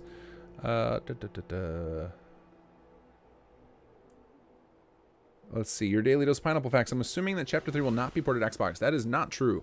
So what we ended up having to do to squeeze Chapter 2 on comfortably and give you guys a little buffer is we recompressed a lot of the textures and we got rid of some outfit files, and we'll keep doing that. We're going to make sure you guys can get all 3 chapters. What will never happen is if we are able to finish Conqueror, which is, fingers crossed we can do it one day. The Conqueror story, I mean not Conqueror, but Conqueror's Raider story. It'll be very unlikely that you could play Conqueror and all 3 chapters at once, but you'd be able to have SS2 and Conqueror installed at the same time if we ever finish and port that. Because the Conqueror story would not require chapters 2 or chapter 3, because all of the code and all of the core forms, for those of you guys who understand modding or making mods, all that stuff is in ss2.esm and not in the chapters. The chapters are pretty much exclusively quest content, with the exception of the GNN HQ itself, but the HQ code is all kept in ss2.esm so that more people can make HQs without depending on our expansions. So the goal, we've been planning this all along, is to make sure that you can play through our whole storyline. It'll just have to be a committed playthrough. It'll be like all of your mod space is used up by, you'll have maybe 50 megs or something left over that you can use for little utility mods or whatever. But yeah, we're gonna make sure chapter 3 fits on there. We want Xbox player to experience this full story. What'll be questionable is whether it's stable, because some of the, if you've never played Conqueror on Xbox with SS1, it's rough. It is rough because Xbox is just not meant to handle that kind of load. The definitive SS experience will always be on PC, unfortunately. Although I hear the new Xbox is pretty good at running Fallout 4, so that could be another option if you're looking for an upgrade. Let's see here. Canuck 82 upgrade question. Yet to do all 80. Oh, my thing jumped again. Upgrade question. Yet to do Vault 81 quest. Lots of junk. Several thousand resources. Over 1,000 caps. Powered plots. Full bars. But can't afford upgrade. Ideas. It should when you go. If you're talking about for the city plan, the city plans I need to do a lot of work to. That's going to be one of my big patches this year. I would say probably, we'll say second quarter, that'll be the big content patch maybe. It's really hard for me to judge when I'm going to do content patches right now with these big bugs looming over chapter 2 still, so I can't even think about that stuff. But I have a plan to do a whole lot more to city plans, not necessarily like add new city plans or anything, but to just do a lot of feature cleanup, quality of life stuff, add better HUD things. And I think that's what you're talking about, because if it's for plots and you're short on resources, it should tell you the cost when you go in here and you go to choose building plan or you choose the upgrade option. So if you've got, so like right here, this says upgrade available. So, oh, that's interesting that says upgrade available. Why didn't it upgrade on its own? Because I have auto upgrades on. Let's try this. Let's do upgrade available. We'll see what happens. Maybe I need some resources. So when we hit upgrade available, it should pop up and tell me what I'm missing for why I didn't do it. Calculating cost. There you go. So then it'll pop up and tell you what you're missing. So that's the way to find out what you're short on.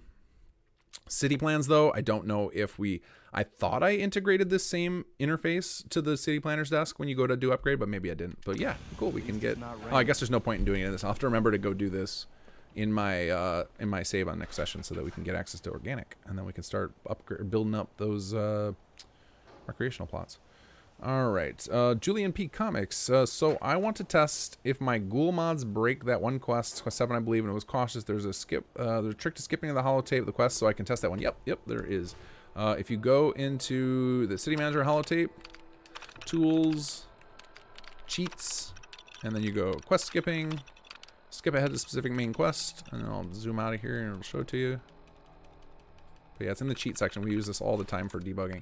And you want quest 7, Hub of the Problem. And that's the one where you'll meet Jake over by the crazy cult, and then he'll have you go into that building. I'm pretty sure I have all the ghoul mod bugs figured out now, because now there's any time that there's a moment in the quest where Jake's supposed to fight a ghoul or whatever, I think I have a timeout where if it doesn't happen in X seconds, the conversation will continue.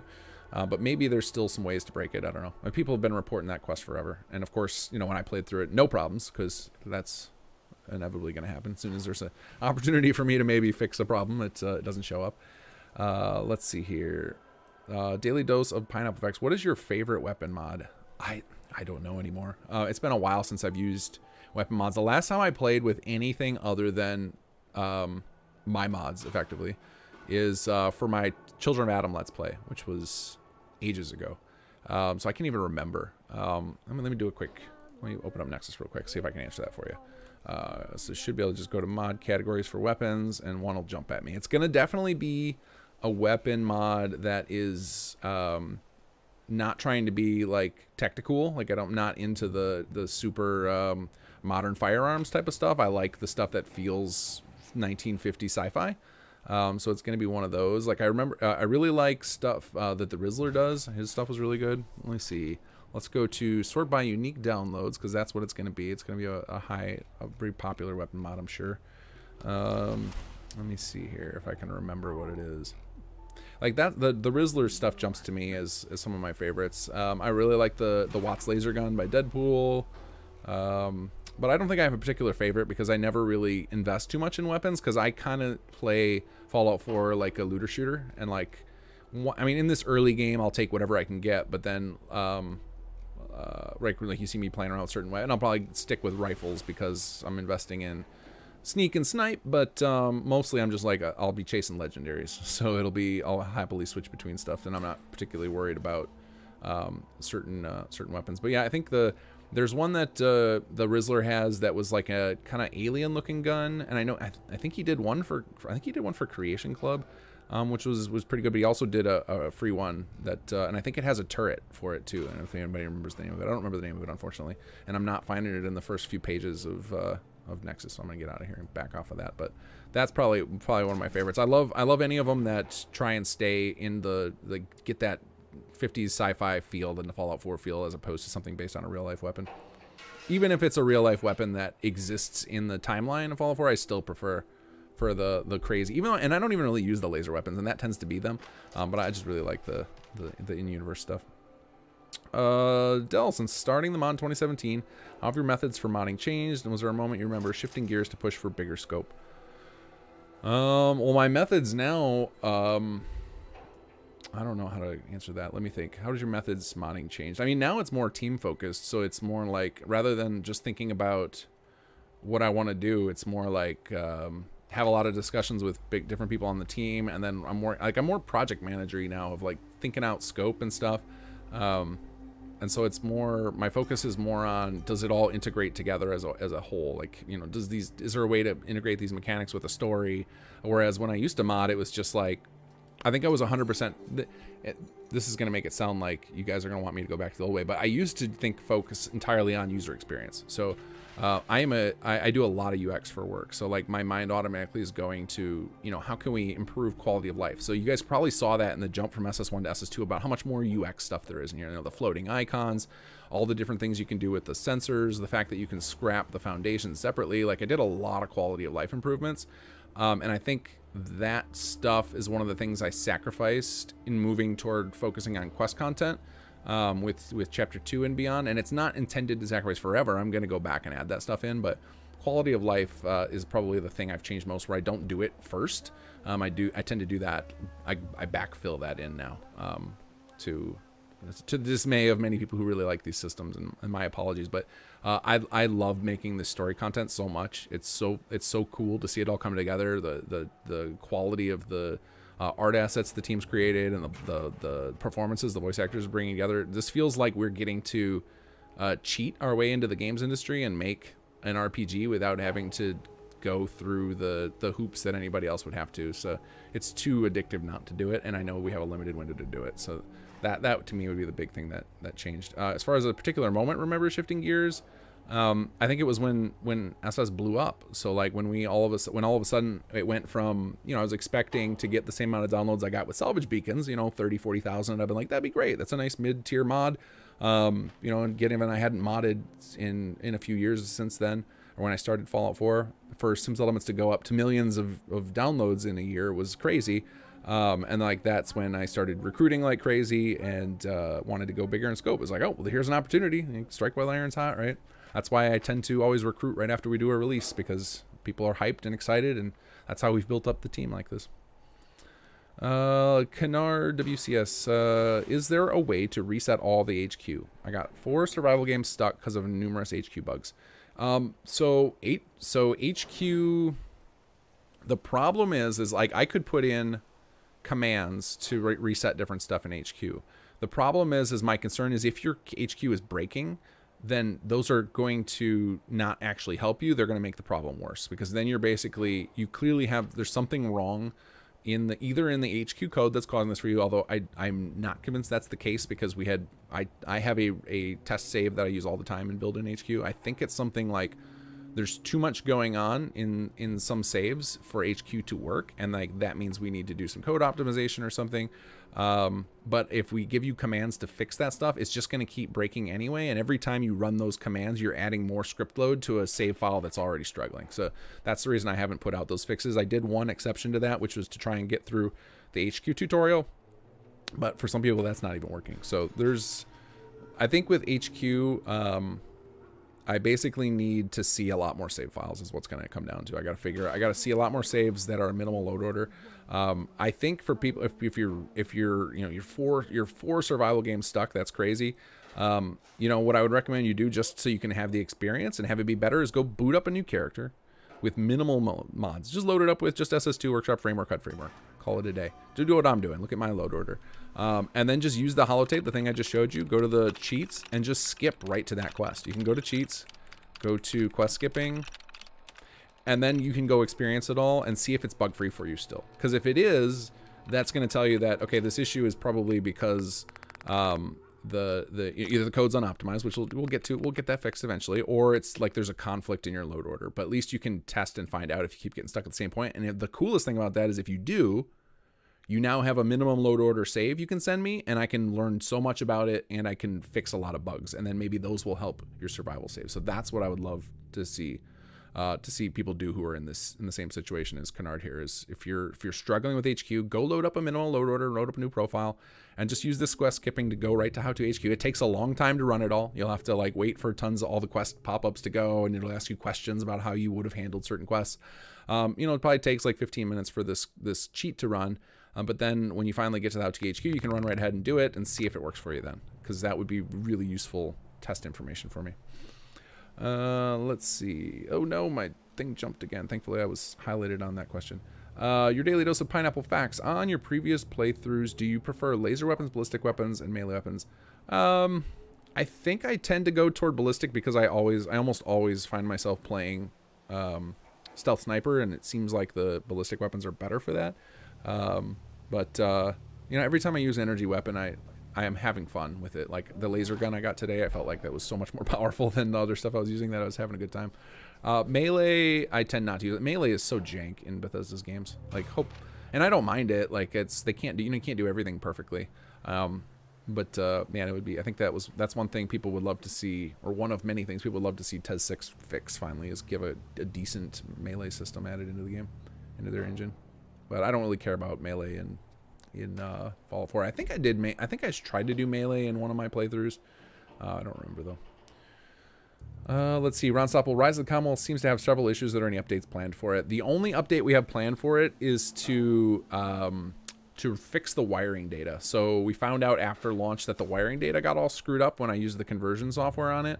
And I've since fixed it, but it's a massive project. Updating existing city plan records in individual city plans is super easy. You just re-upload the files to our tool and re-release it, because you'll have all of the forms every time you use our online tool. All of the forms get the exact same form ID, so it's totally fine to regenerate it and re-upload it, and people can use it again.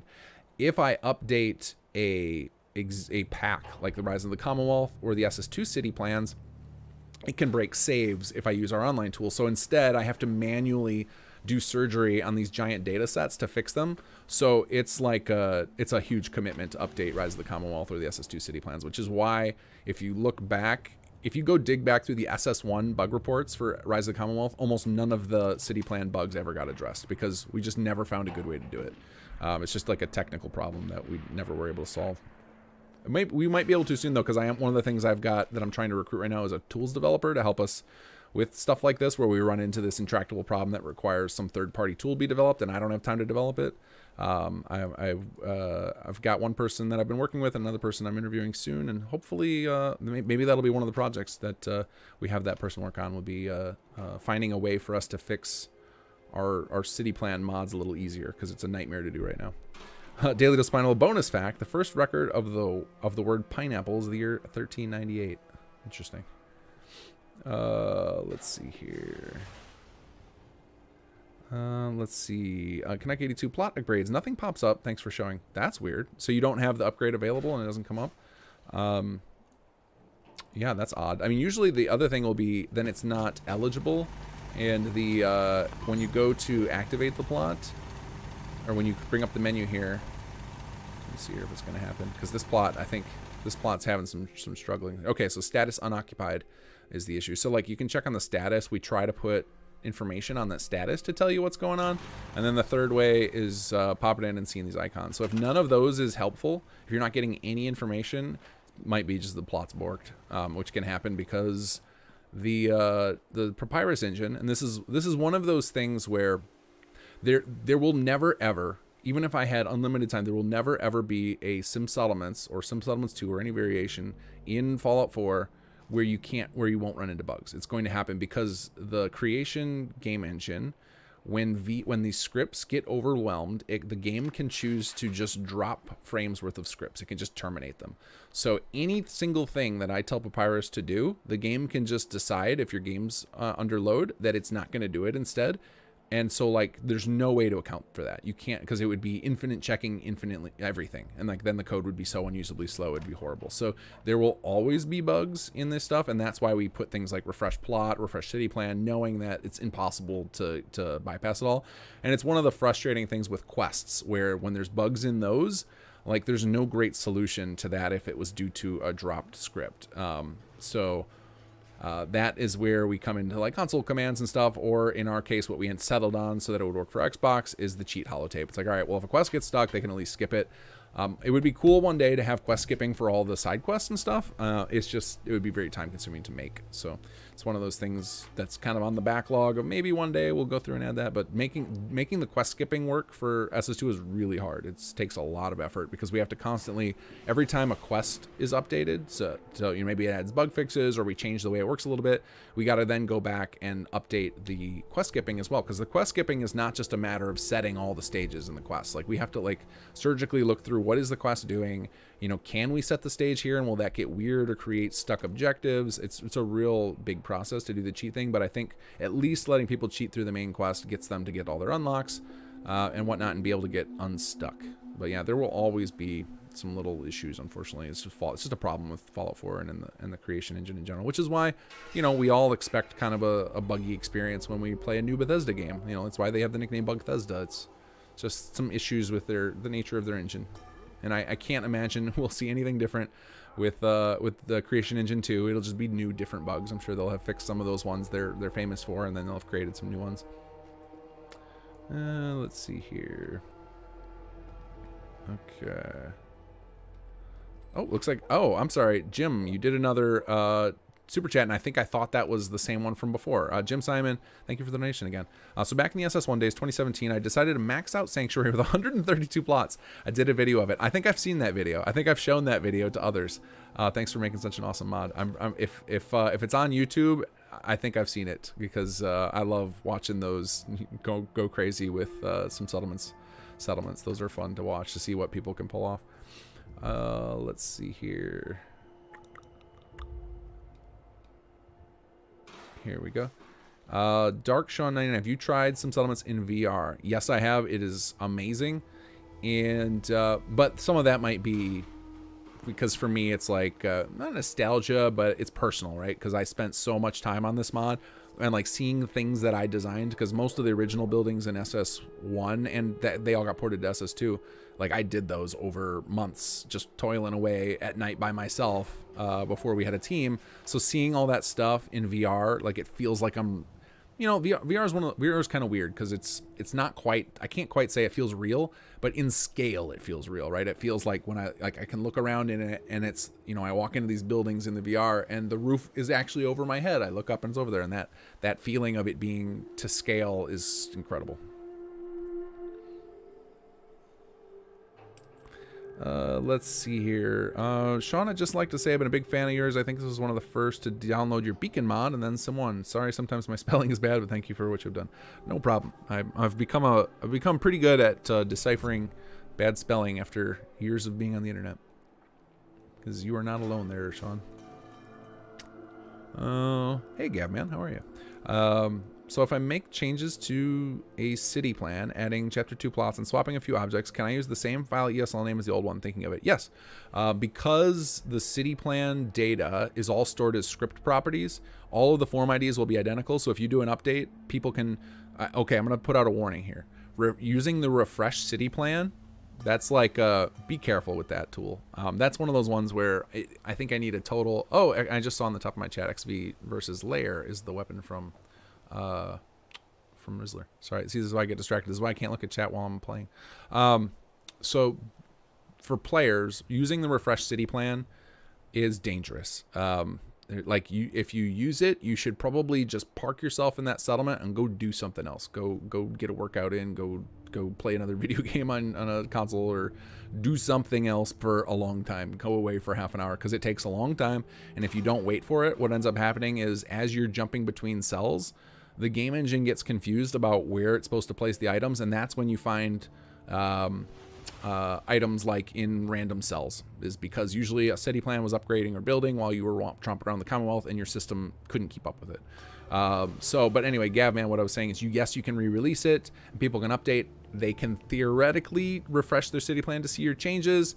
I just generally don't recommend it unless people are on a high-end system, because refresh is such a long process. It takes, like, it has to delete everything, it has to clean up all the plot data, and then rebuild it all, and it takes just so long that most people don't wait long enough, and then they're into problems. But for people who are downloading it again for a new playthrough, totally fine. And again, it's safe to do in an existing playthrough in the sense of, like, it's not going to cause any form ID changes. It's just refreshing is sketchy. Let's see. Zach Gunderson, I hope you get to make your own game someday, King Gath. Your content is awesome. Looking forward to the rest of the story. Thank you. I mean, yeah, it might be cool to make a game. I would love to have access to the engine level code. Like, that's probably the thing I want most in a game. Like, I love Fallout 4 so much. I love the Fallout franchise so much, and I love what we've built so far. Like, if I had engine access, I might never quit modding this game, because it gets really tiresome sometimes to, like, deal with, like, these two big bugs we have in chapter 2 of the long saves and the HQ reset for some players. I don't have the tools to deal with those problems. So now I'm just like, I'm kind of at the mercy of following. We just have to find patterns, and which is such a terrible way. I mean, it's a way to troubleshoot, but it's such a bad way to do it in the modern day when we have such great debugging tools anymore for most software. And we just don't have access to them because Bethesda doesn't share that. And, you know, I understand why. It's a bummer. Yogi, does something else need to be set up so that unique settlers, including people like Sturgis, etc., actually get those sick animations? They don't seem to have experience. That is intentional. So we blocked the sick animations on the unique NPCs because we ran into a bunch of problems where we were playing through quests, and like that while they're talking to you, they're doing those animations, and the way we arrange those animations, we can't not do them during dialogue, and we tried real hard and couldn't. So rather than having like Jake get a disease and then trying to tell you his heartfelt daughter story while buckling over with the flu was a bad combo. So solution was, all right, unique NPCs, don't do it, and then we don't have to worry about making quest scenes really awful. Humble Lion, if you had engine access, what would you do first? First thing I would do would be fix the stupid power grid issue. It's such a simple thing. It was just a mistake, and I've told Bethesda how to fix it, and they don't have the bandwidth to it. They're on to the next thing already. I would fix that stupid power grid bugs, because I bet that accounts for 90% of all crashes when you are in your settlement. Like if you ever crash because you scrap something, or scrap because you wired something, or scrap when you arrived at your settlement, it is almost certainly this stupid power grid bug. That would be really easy to fix. There's already a fix available on Nexus for F4SE users, and yeah, I would fix that in the engine. The second thing I would probably do would be expand the default Papyrus memory limitations so that people without F4SE could use more city plans and not run into a lot of the scripting backups that they do. So they're technical things is what I would do. Beyond that, if you're talking more fun stuff, I would probably expand the capabilities of the HUD so that more mods could inject HUD content without having to jump through so many hoops. I'm mostly thinking system stuff is what I would want to do in the engine. I'm not particularly, I'm not trying to like change the game a ton in that regards of like there's nothing more I need. I mean, I guess engine access I could also convert all of our code to C++ or C# and it would be infinitely more efficient. So like SS would run like a dream if it was coded at engine level. That would be something I'd probably want to work on. Let's see. Julian P. Comics, what is the Power Grid fix mod name?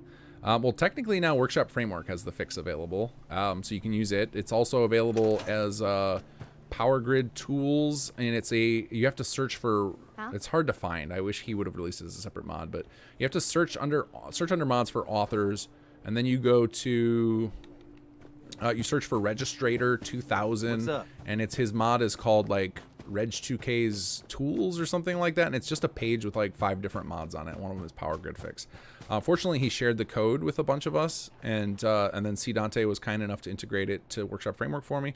And if you go into Utility, Workshop Framework Controls, I have it here. It's also available. I enabled it on this save. And for some people, it doesn't work. It causes problems. I haven't had any issues with it yet, but I may. We'll see. But if you go into Workshop Framework Controls, you can do it with this. There's also, you can turn it on so it runs automatically all the time in your settlement. That's how I have it set up on my save. But again, other people have said that it breaks their thing. But Power Grid Tools, and you can do Repair Power Grid. And that will repair your current power grid so that if you run into or if you go to scrap something that crashes it, this will fix that. If you have an issue where it's crashing as you arrive, then what you can try doing is going to, where is that at? Not Power Grid Tool Options. I think Framework Controls, Power Grid Auto Repair. So this, when I launched the patch of Workshop Framework with alongside 2.0 of SS2, these were on by default, but too many people were having it cause problems with their grids. So I don't know if there's some sort of conflict or if it was just being overly aggressive for some people. So I turned it off as the default now, but I turned it back on my save because if it's going to cause that grid corruption, I actually want to see it so that I can try and fix it. Although I don't really have a lot of the tools to do it. I have to basically poke C. Dante and get him come out of retirement and fix it for me. But this is how you could potentially fix a crash that's happening from your grid when you arrive in a settlement, because the crashes from that, there's a couple things that go on. So when you arrive at a settlement, the sim settlements, if you have a municipal power pole, which is how I'm in the wrong, I probably just turned it off. Whatever, it doesn't matter because I'm not going to keep this save. I'm going to roll back to the last one we made before we went Q&A. So if you build a municipal power pole, which I think I have, is it in this menu? Yeah, power poles. So if you build one of these, then every time you arrive back at your settlement, it refreshes itself. It refreshes the grid it's on. And so if you have the power grid corruption in your settlement, that can trigger a crash. That's probably what people who arrive in their settlements are running into. And that is one of the things that inspired me to add the power grid tools to Workshop Framework, is to make sure we could add that option in so this could still work, because the grid refreshing with this thing is required for power producing plots to work correctly and for power transfer to work correctly. It needs to be able to refresh the grid refresh the grid periodically, but that can risk a crash if you've got a corrupt power grid in your settlement. So those are your options to do it. So I would say you just use Workshop Framework. It's the exact same code in Reg2K's mod. He gave us the code, so yeah, use Workshop Framework. It's already built in. You're already using it. Let's see, Godzilla. I skipped to the part where Jake disappears. My character automatically says what happened here when I get close to the shop, but Aiden doesn't say or do anything, and I'm stuck. Godzilla, do you have Chapter 2 installed? Would be my first question. But either way, this is not going to be a good spot to troubleshoot this. I would say you're going to want to go describe this on the forums under the Sim Settlements 2 help. Ideally, you will include a link to download your save from a Google Drive or something. And if you want, you can tag me in it with @KingGath so that and remind me that you asked me on stream, and that'll end up in my notifications. So I'll catch it next time I'm doing bug fixing. I love looking at saves, guys. It helps a lot with bug fixing. So if you ever want to make your bug more likely to get fixed by me quickly, when you post your help request, is include a link to your save. That helps so much. And it's the .fos file. If you go to the wiki, so let me bring this up because I added this recently because so many people were like, how do I share my save? I added a little section under troubleshooting for how you share your save, and I will link that in the chat right now. Give me a second. Save files. So right here, this will tell you what you can do. Anyway, no, go away, Preston. Get away from me. Another settlement does not need my help. Oops, wrong thing. Where is my live chat? Here we go. Here, this right here will show you how to share your save file. If you're on Xbox, you can't, obviously, and then unfortunately, Xbox players get boned in that situation. I can't really help them fix their saves because you have no way to share it. Humble Lion, how do you usually play FO4 when not doing things with SS2? Like, I usually play with high difficulty survival style mods. I play generally on normal difficulty with a high damage output on. So it'll be like NPCs do more damage to me, I do more damage to them. That's how I generally like to play it, because I like to play stealth sniper and I want it to be a challenge. But I also want to, if I pop somebody in the eye with a 308, I want them to die. So that's how I generally play. And then it's your best way. And then, like, I've had a couple of my last 2 Let's Plays were pretty wacky because I let the audience kind of decide my load order. So eventually the save got unstable doing that, but it was a fun experiment, and I got to try out a lot of different mods that I might not have tried out otherwise. So if you want to see how I usually play, it's probably somewhere between this and those Let's Plays. It'll be like I'll use a lot of the same types of mods, like a lot of weapon mods. I like to have more options for my looter shooter feel. And yeah, it's like normal difficulty. I'm not looking for a hyper challenge. I just I don't like bullet sponginess. So I'm more looking for I like the exploration part of the gameplay a lot, and I like the looter shooter, but I don't like wasting a lot of times killing bad guys. Or an individual bad guy. I'm happy to kill 1,000 bad guys. Like, I'd rather kill 1,000 guys with 1 health than 1 guy with 1,000 health if my weapon does 10 damage.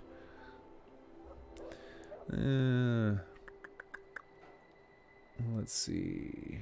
Gavman, once you remove a city plan via the desk, is it fine to remove that city plan's ESL file from the load order? I mean, I used to say yes. Like, when I was modding, when I was in SS1, I would always say, go ahead and uninstall mods, it's fine. And now, after doing a few large load orders and seeing the state people's saves come in, I would say you should never ever uninstall a mod. I'm starting to even believe it's worse than that. I'm starting to believe you should never change your load order in a save ever, because I've seen so much stability issues come up. It's almost gotten to the point with how fragile Fallout 4 is that I kind of am tempted to say you should play with a load order, and whatever you started with when you started your game, that's what you're stuck with for that character forever. Like, that's how bad the Fallout 4 engine can be with changing your load order. You know, it's not meant to be that way. You're meant to be able to just keep adding in mods as you want. But that is one of the things that I think is going to be so clutch with mod collections coming from Nexus, because that'll make it somewhat mainstream. But really, if you want to get a good mod collection, you need to go get Wabajack, because their system is just so in-depth. And there's some great mod lists out there where you can get a pretty damn good experience. But if you're the type who wants to, like, individually install all your mods and you want to create your custom load order, like, I mean, Raybo, who's a big contributor in the Sim Settlements community, is very, very well known on the forums, is somebody I have seen do this well, of like spending a long time, literally years at this point, perfecting a load order, knowing that it's kind of like once the save gets going, that's going to be the load order forever, and I think it's a good way to go. You'll get a stable save that you can run for, you know, the hundreds or thousands of hours you're hoping to, whereas, you know, as soon as you start adding in mods mid playthrough or taking them away, like you're rolling the dice on that save. Let's see. Julian P. Comics, just curious, how does sharing saves help you with differing load orders? So what I find is usually I can load a save even if the load order is different. I can stay, like 90% of the time I can load your save even if you've got 500 mods. It won't be a perfect representation, but at least for things like quests, I can see what stages fired for you and which ones didn't, and then I can go look for opportunities of like, okay, what could cause that stage to fail. So for quests, it's especially useful. For systems, it's a little sketchier, but occasionally I can glimpse something. Like if there's like one plot tweaking out on you, I can look at all of its settings. So here, I'll show you what it looks like. It's not going to mean a lot to a lot of you guys, but it's just an idea of how much data I can get that has available to me in game. So if I run this command SV on an object, it tells me so much about that object that I can see. Let me scroll up to where the, so like construction indicator spawned. So that's like the little scaffolding, did that spawn? Multi-resource initialized, so is it producing all of its resource? Occupied indicator spawned, that is I think that's what I call the ASAM sensor. Plot accessory spawn. So there's all this information I can look at that gets recorded on the plot that I can look and see. I can kind of get the gist of what happened, or at least what went wrong. And then I backtrack through the code and be like, okay, how could that have happened? How could this thing have ended up in this state? That seems impossible. And then I just tighten up the code. So even maybe I won't be able to fix your save. Maybe I won't be able to fix that specific problem, but I can make it less likely to happen in the future. XE versus, perhaps I could convert those dozen mega plot lacks. That would be amazing, man. If you were up for that, there's I know Listreus did like 10 building plans, or he did a couple building plans for us that ended up somewhere. There was another guy, I can't remember his name, did a bunch of building plans that ended up in the mega pack. I did a couple in there. And there's just there's a bunch of them floating around that never got converted over. It would be a cool little release we could do. Carbach, I wire my settlements under the ground and attach it all to a switch. I started doing this. It seems to be working okay. Oh, that's pretty cool. Yeah, with F4. I think there's a way you can do that vanilla. I think I remember watching a video of that before modding was a big thing for Fallout 4, about somebody figured out how you could trick the wires underground in vanilla, which is pretty cool. Let's see. Do you use sorting mods? I used to, Ron, but I hate. Okay, I've gone. I think I went into this in depth in the last stream, but I hate Bethesda's inventory system with so much passion. I hate most inventory systems. I can't remember the last inventory system I really liked in a game. They're all obnoxious to me. They take up too much time. I like the idea of getting random loot, but in practice, I'm just not interested in it. And sorting mods, to me, if they were 100% accurate, I'd be into them. But what ends up happening is, like, 60% of your items get sorted correctly, and then the rest are just kind of loose. And then that makes it worse, because then it's like, okay, well, I look under the sorted section, it's not there, so then I have to go look through a second section. I'd rather just have it all alphabetized. Sorting mods, to me, like, they only work if they cover every single item, and I've never had an experience where they did. I think some people have figured it out, but I don't know. I've like kind of given up on them. So maybe somebody can talk about a solution that works better. But like even some of these new tagging mods that are coming out, like they can break stuff. So we found out, like, if you tag your quests, it can break them. So now I'm just like even more turned off by these tagging and sorting mods. Let's see here. Looking for more tags. XV, are they all on year one? The plots that we're talking about? Yeah, I think so. You should be able to, if you go to the Mega Pack Nexus pages, I think I listed who they're from, but maybe I didn't, about who created them. So if you see if you see my name on them, they're the new ones, I think. I think are the ones. Maybe Mega Pack Year 3 had the ones from Listreus, because I had found they were like buried and I lost them for a long time.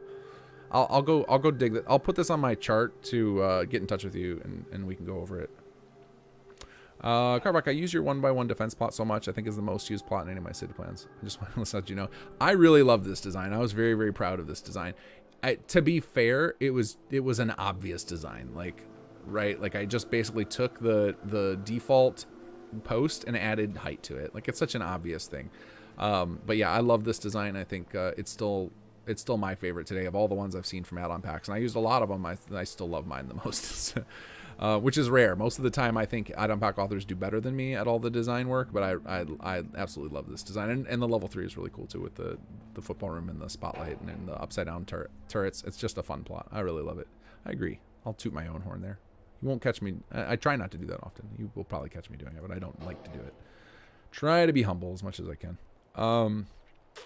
Humble Lion, speaking of humble, I mentioned an issue I had earlier. Could I send a save file an issue that's still even after the fix last week? Yeah, please do. Go to our forums preferably and message me. For anybody who's trying to get in touch with me,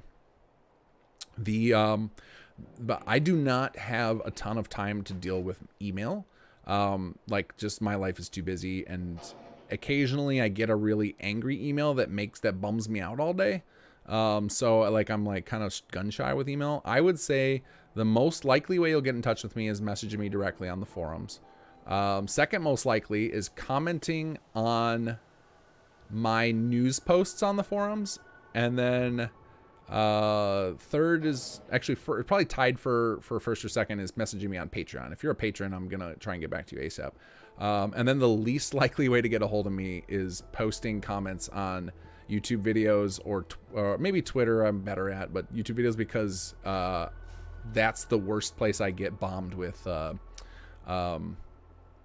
negativity, where it's just like I can't figure out, like, after years of this, it's still like if somebody says something real, it's like I can take criticism. Like, you want to tell me that you don't like something, that's fine, but when people do it in a nasty way, it just really bums me out that there's the people like that in the world. So like now I treat YouTube comments as like only go there if you're having a real good day where you can feel like you're invincible and can take it on, which is, you know, not every day. And then Nexus I tend to fall way behind on Nexus, because Nexus is another place of poison. If you want an example of it, go read through I don't recommend this, but the comment section on chapter 2 is just bleh. So yeah, I tend to like Nexus tends to be one of the worst places to get in touch with me because of that. But those of you guys on the forum who are having trouble getting on the forums, I did say I'll make an effort to check all my Nexus messages tomorrow to make sure that you guys get onto the forums. Let's see here. Darth Womp, I think the School Zone channel is a tutorial on vanilla underground wiring. Oh, cool. Oh yeah, School Zone I think did a lot of interesting, like, figuring out vanilla stuff. I remember watching that channel a bit. Just a reminder, everybody, when the chat gets a little busier, where there's a lot of people typing, my eyes are drawn to @KingGath tags because they get highlighted orange on my screen. So please, if you want me to answer a question, remember to put @KingGath in your post, and I'll see more likely to see it.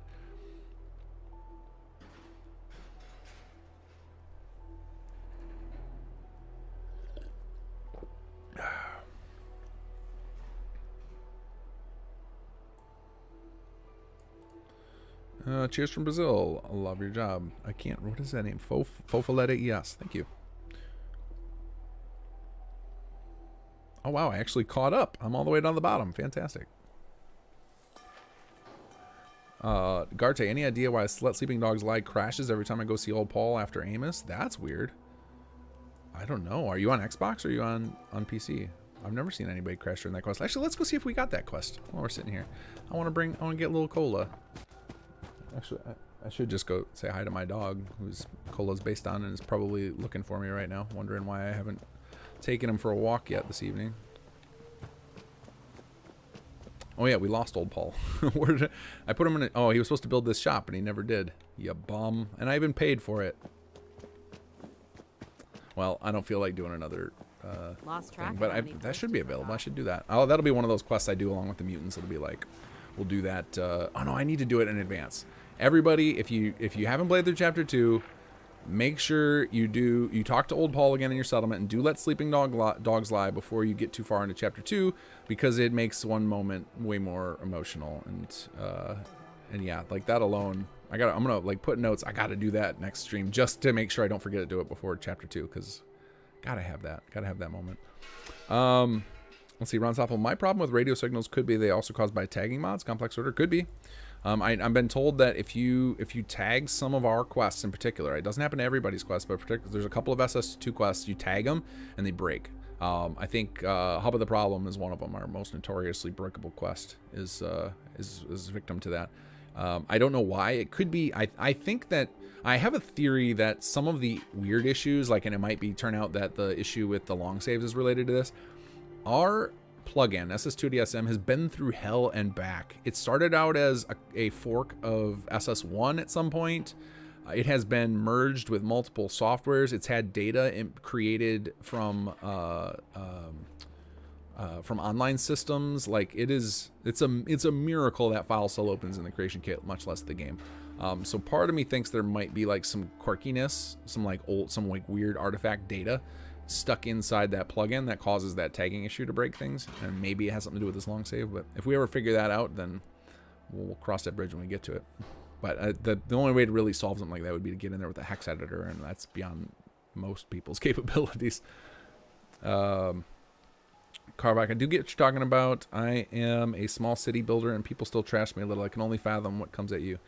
Oh yeah, about the negativity. Yeah, it's again, there's different ways to deliver negativity. Like it's you know, if you have problems with somebody's stuff, like I am happy to hear when people like this is like a lot of people on the we deal with this thing on the forums a lot, and anybody and some of the community rockstars know about what I'm about to talk about. Is like where there'll be somebody who comes on, and they're like they're being reasonable in their word choices, but they're like kind of being a dick.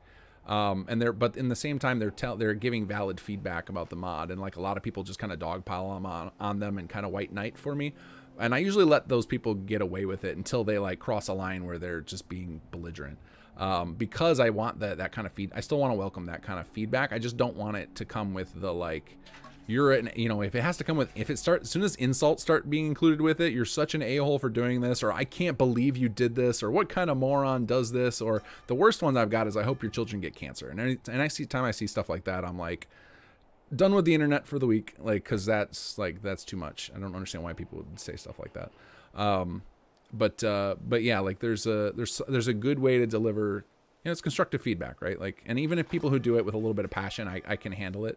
It's just like when you combine with the insults, I just get so turned off by it. Let's see. Julian P. Comics, would you say that adding ESP as ESLs are the only thing that's bad for a save game, as opposed to textures and script extender plugins, including Skyrim in this question?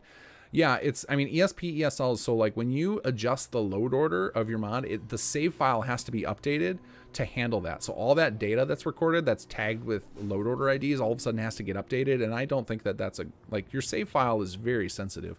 And so adding more mods is what caused that to happen. Now, I think my bet is if you can arrange for the mod to be added to the bottom of your load order, which with Vortex now is damn near impossible unless you're like a super sleuth with the sorting system, because they whatever reason took away manual sorting. Still to this day do not understand. I just don't disagree strongly with Tannen's logic on that. Like put it as an advanced feature or something. Anyway, it's me going off on a tangent. If you can arrange for it to be at the bottom of your load order, so it's the last thing loaded, I think it's totally safe. But I think as soon as you start injecting things in the middle or installing new ESMs or ESLs, which have to be up toward the top, you're forcing your save to readjust the editor or the form ID for everything included in it. And I think that's where things kind of go off the rails. Oh, Yaki, did you manage to send Cola to HQ already? That's great. That's something, I think that's going to be a scripted moment in chapter 3, because we didn't want to leave poor little Cola out and about. And Cola was actually when I first proposed the idea, is I wanted a shop dog at HQ. So I don't know if you guys know what a shop dog is, but it's a real common thing with like bicycle shops, and some mechanics I know do it, or they just somebody, one of the guys who works there or the owner will just like let their dog hang around the shop. And I know a lot of people who did that in my hometown. And I always loved it, like just having a dog that everybody, all the customers who were regulars were friendly with. And I thought HQ could use that, have a dog running around. And then I was like, well, why shouldn't it be my dog? Because then I can have him immortalized, because one day he'll pass, and then if I need to visit him, I can pop into Fallout 4. Pretty with SS2 and Workshop Framework, should I always turn off Workshop Framework's auto assignment? Probably. I don't know how much it conflicts. Some people swear by turning it off. I haven't found a path in the code where that's necessary. Like, I think SS2 will naturally just kind of supersede it. But if anybody who's looked through the source can give me a good argument for turning it off, like every single time with SS2, I can just automate that, where it's just like if SS2 as soon as SS2 is installed, it'll just turn off the auto assignment Workshop Framework. But I haven't found a reason to do that yet. So. Let's see, Sean, how well will SS2 work with transfer settlements for what I used for city plans? It should work fine. The code that oh no, wait, I know it I don't think it does. That's right. So transfer settlements, see, Dante and I worked really hard on making sure it worked well with SS1. I don't think we ever got around to doing that for SS2 because he kind of retired from modding. So it might not work. Or if it does, it'll work, but the plots will not record, won't keep your data. So you'll want to use, you'd want to use Workshop Frameworks layouts instead for SS2. I'm pretty sure that's the case. I think it was one of those things, maybe I'm wrong. Does anybody know offhand, does transfer settlements correctly record SS2's building plan choices? I don't think it does, but maybe it does. Yagi, yes, Cola gets to follow Aiden around in that save. That's fantastic. That's fantastic. That's perfect too, because Aiden would get so irritated with the dog, but then secretly when you're not there, he'd be petting it and like, oh, Cola, because Augie, you know, Aiden's got a soft side that he doesn't let anybody see. Connect 82. I miss collecting beer recipes. Yeah, you know what? We had a conversation with this on Git recently between some people on the team, testers and people who work on the team about the beer system in Sim Settlement. So it used to be in SS1, the way the brewery system worked is recipes were scattered throughout the world, so you'd have to go find them. And then in SS2, we now have a recruitable character who just gives them all to you. But the recipe system, the way you like brew beers where you have to put different things, it makes it seem, and I had never realized this, but a couple people pointed it out on a Git report, that it makes it seem like most of the ingredients are mysteries and you're supposed to have to solve this mystery, but really it was meant to make the recipes simpler. So if you look at something like the Diamond IPA recipe, it just requires a certain mash. It doesn't matter what the other ingredients are, but it looks like they were thinking they were supposed to figure out context clues from the little notes on it to figure out what they were supposed to build, and then they were complaining that they could never get that recipe to build. What it actually is it's like a catch. So the recipe system for beer is designed to be, you can throw in whatever you want and try and experiment, and maybe you'll learn a recipe. Or if you don't, there's a fallback. So like, let's say you put in 4 random ingredients and they don't match any recipe that has those 4 ingredients, they'll at least then look, okay, well, does it match any with 3? Does it match any with 2? And does it match any with 1? And everything will match to 1 because we have the mash system. So like, there's always a recipe for each mash, no matter what, as the fallback, and that's how it was designed. And like we were talking about, how we could clarify that. So I just had a conversation about the beer recipe thing. Now, what I want to know, and can anybody confirm for me? Did I end up porting the Falling Man that's tied to the brewery? Is that still in? Because I hope it is. Does anybody know what I'm talking about? Because that was one of my favorite things we did in Industrial Revolution. The sound for that, the scream, is hilarious. But I don't know if we ported that or not. I think I did, because I remember I ported the distillery quest, and it was so easy that I'm like, oh, I should port some more IR stuff in here.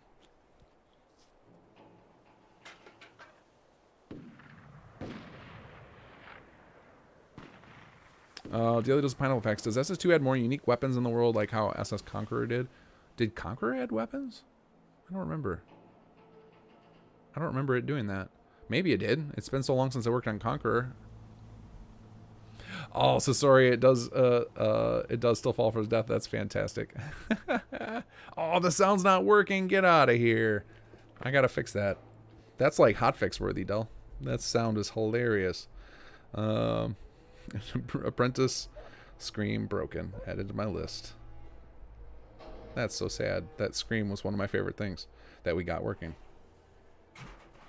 I really, one of the things I do miss about SS1 versus SS2 is we were forced to get creative like that when we wanted to do interesting stuff. Is we couldn't just like write a quest around it. Like we didn't have the resources to do that. So it was always like, how do we, so like our quests are super minimalist or mostly based upon mechanical things or planting stuff in the world, and we got way more creative with them. I liked a lot of the stuff we did there. We only had like 2 or 3 voiced quests in the Industrial Revolution, and the rest of it all was just like clicking mechanics and like funny things, like moments of like a guy falling from the sky to his death, and then you got to figure out what happened from reading notes on him. So like that stuff was pretty fun. Exploited DNA. Never used SS. Do I go for SS1 or SS2? Guessing S2. Yeah, go for SS2 now. I think that's where all of our effort is. It's got all the cool story content. The exception to that will be right now, just a warning to you, is that for a lot of players, There's a slow save issue, especially like for me, when I say slow save, it's like occasionally I get a save that takes 20 seconds. But if you're on lower end hardware, or if you're playing with like super mod load order, like a 300 mod load order, then your saves might take a really long time occasionally. And then like that could be a deal breaker for some people. So just full disclosure, know that it's something that we intend on will get fixed eventually, I assume, either through an FRC plugin or through once we figure out what is causing that and we can fix it. But it's a problem some folks have with SS2 currently. SS1 should be fine, but it was like it's missing a lot of it doesn't have hardly any questing. It's missing a lot of usability features that people have requested over the years that SS2 has now, and it's not really being actively supported. So I've always said, and I still stand by this, like if people start reporting repeatable bugs to me, that I will go fix them. I'm happy to go patch it, but it hasn't happened in a long time where people have reported a bug that I've been able to tell is like on a minimal load order. Because like at this point, I don't have the bandwidth to go spin up SS1 every time and test all these things that people report. So instead, I tend to look at their load order, or I'll ask them questions and narrow it down. And I think it's been like a year since I've patched SS1. So just keep that in mind if you want to play SS1. But it definitely SS1 runs smoother in some senses and worse in others. Like the code's way more optimized than SS2, but now because we've added so many systems and whatnot, and there's this weird save bug that on some ends SS2 is a little less performant. So it's hard to say. Like like refreshing a plot. You haven't used it, so you don't know what I'm talking about with it refreshing. But refreshing a plot is something people have to do all the time, and it takes ages in SS1, and it's like instant in SS2. Well, maybe not anymore because we've added so much stuff, but compared to SS1, it's damn near instant. Humble Lion sent you the save. It's got a lot of mods, but even just some insight is great. Besides, I've already restarted my mod list. Just to add to that, Humble Lion, make sure because I'm gonna forget whose problem was what. Like I already don't remember what problem we were talking about with yours because a couple people said they want to send me saves. If you could give me a little synopsis on the issue in the message if you didn't already, just so I'd just refresh my memory. All right, guys, I got a couple more minutes in me. I think 12:30 I'll call it. So anybody got a couple more questions for the last few minutes, then we'll answer those up, and then we'll call it a night. We're a little shy of the 4 hours we usually do, but I think 4 hours has been pushing it because I really need some unwind time at the end of the night, or I don't sleep well.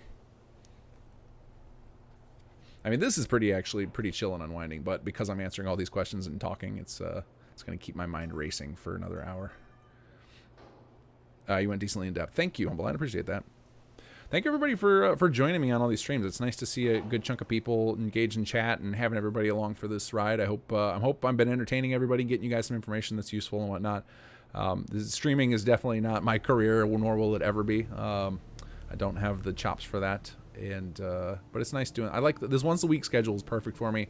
It's way less stressful than doing the the pre-recorded Let's Play because I tried to be way more entertaining with those. Whereas this, I'm just if something happens that can be entertaining, and it naturally comes to me. I'm not like trying to put on a performance where I felt like when I was doing the pre-recorded Let's Plays, I was trying to like make sure there were entertaining moments, whether they be funny or otherwise. And now it's just whatever happens. So it's way more chill, which I appreciate. And I think it's also filling a couple people have pointed out to me that this is starting to feel like my podcast a little bit, which I really miss. That's one of the things I sacrificed when I rearranged my schedule for SS2 that I really wish I could find time for again. And so this is kind of scratching that itch, which is why I put up that post about the poll about that. Is Sebo on our team mentioned that it reminded him of the podcast, and I was like, he's right, I could start bringing guests on here. So if you guys like that idea of guests, I think I would really like to do that, because we've been talking about on the team of like it would be nice to feature some more of the developers from the team and give them a chance to talk about the mod. Like I got most people of the team at the time when I was doing the podcast on the podcast first before I had outside guests, but I haven't done that again, and now we haven't really had an outlet, so this could kind of suffice. That could kind of serve as this, and then it'll be, because at some point in these live streams, doing 4-hour streams like this, I feel like I haven't had to repeat myself a ton other than when people ask me the same question, but I think eventually I'm going to start repeating myself and making it boring, so having guests will kind of keep that shaken up, get me new stuff to talk about. Let's see. Ron Stop, love that you do these streams and Q&A with how busy you must be. I think it'll in the long run it'll pay off, even though I'm busy and it's hard to make time for this, is because I'm getting a chance to find some bugs myself. I'm showing that all the content is playable for the disbelievers. I've had some people, that's one of the funny comments I get sometimes, or I'll see it on the forums, would be like, how do you release this unplayable crap? Nobody can beat it. And it's like, well, here, I'll show you. Like, it's totally works. Just, you know, it's a mod environment. You start throwing in all these variables and stuff's gonna break sometimes. Let's see, Carvac finished work just now. Totally been working while chilling. Canuck 82, fun and relaxing Wednesday night. Julian P Comics, not a question, but always thought you had a voice for broadcasting. Thank you. I always call this my radio DJ voice, because depending on, I'm sure a lot of you guys find yourselves doing this. Depending on the situation you're in or who you're talking to, your voice might adjust a little bit. Like I talk a little slightly different voice with my kids than I do here, because just how it works is a human thing. But when I first started doing videos for YouTube, I was super nervous about it for some reason. And so if you ever, like, it's deleted now, but on my original Salvage Beacons tutorial, I was like, kind of like, hi, this is King Gath.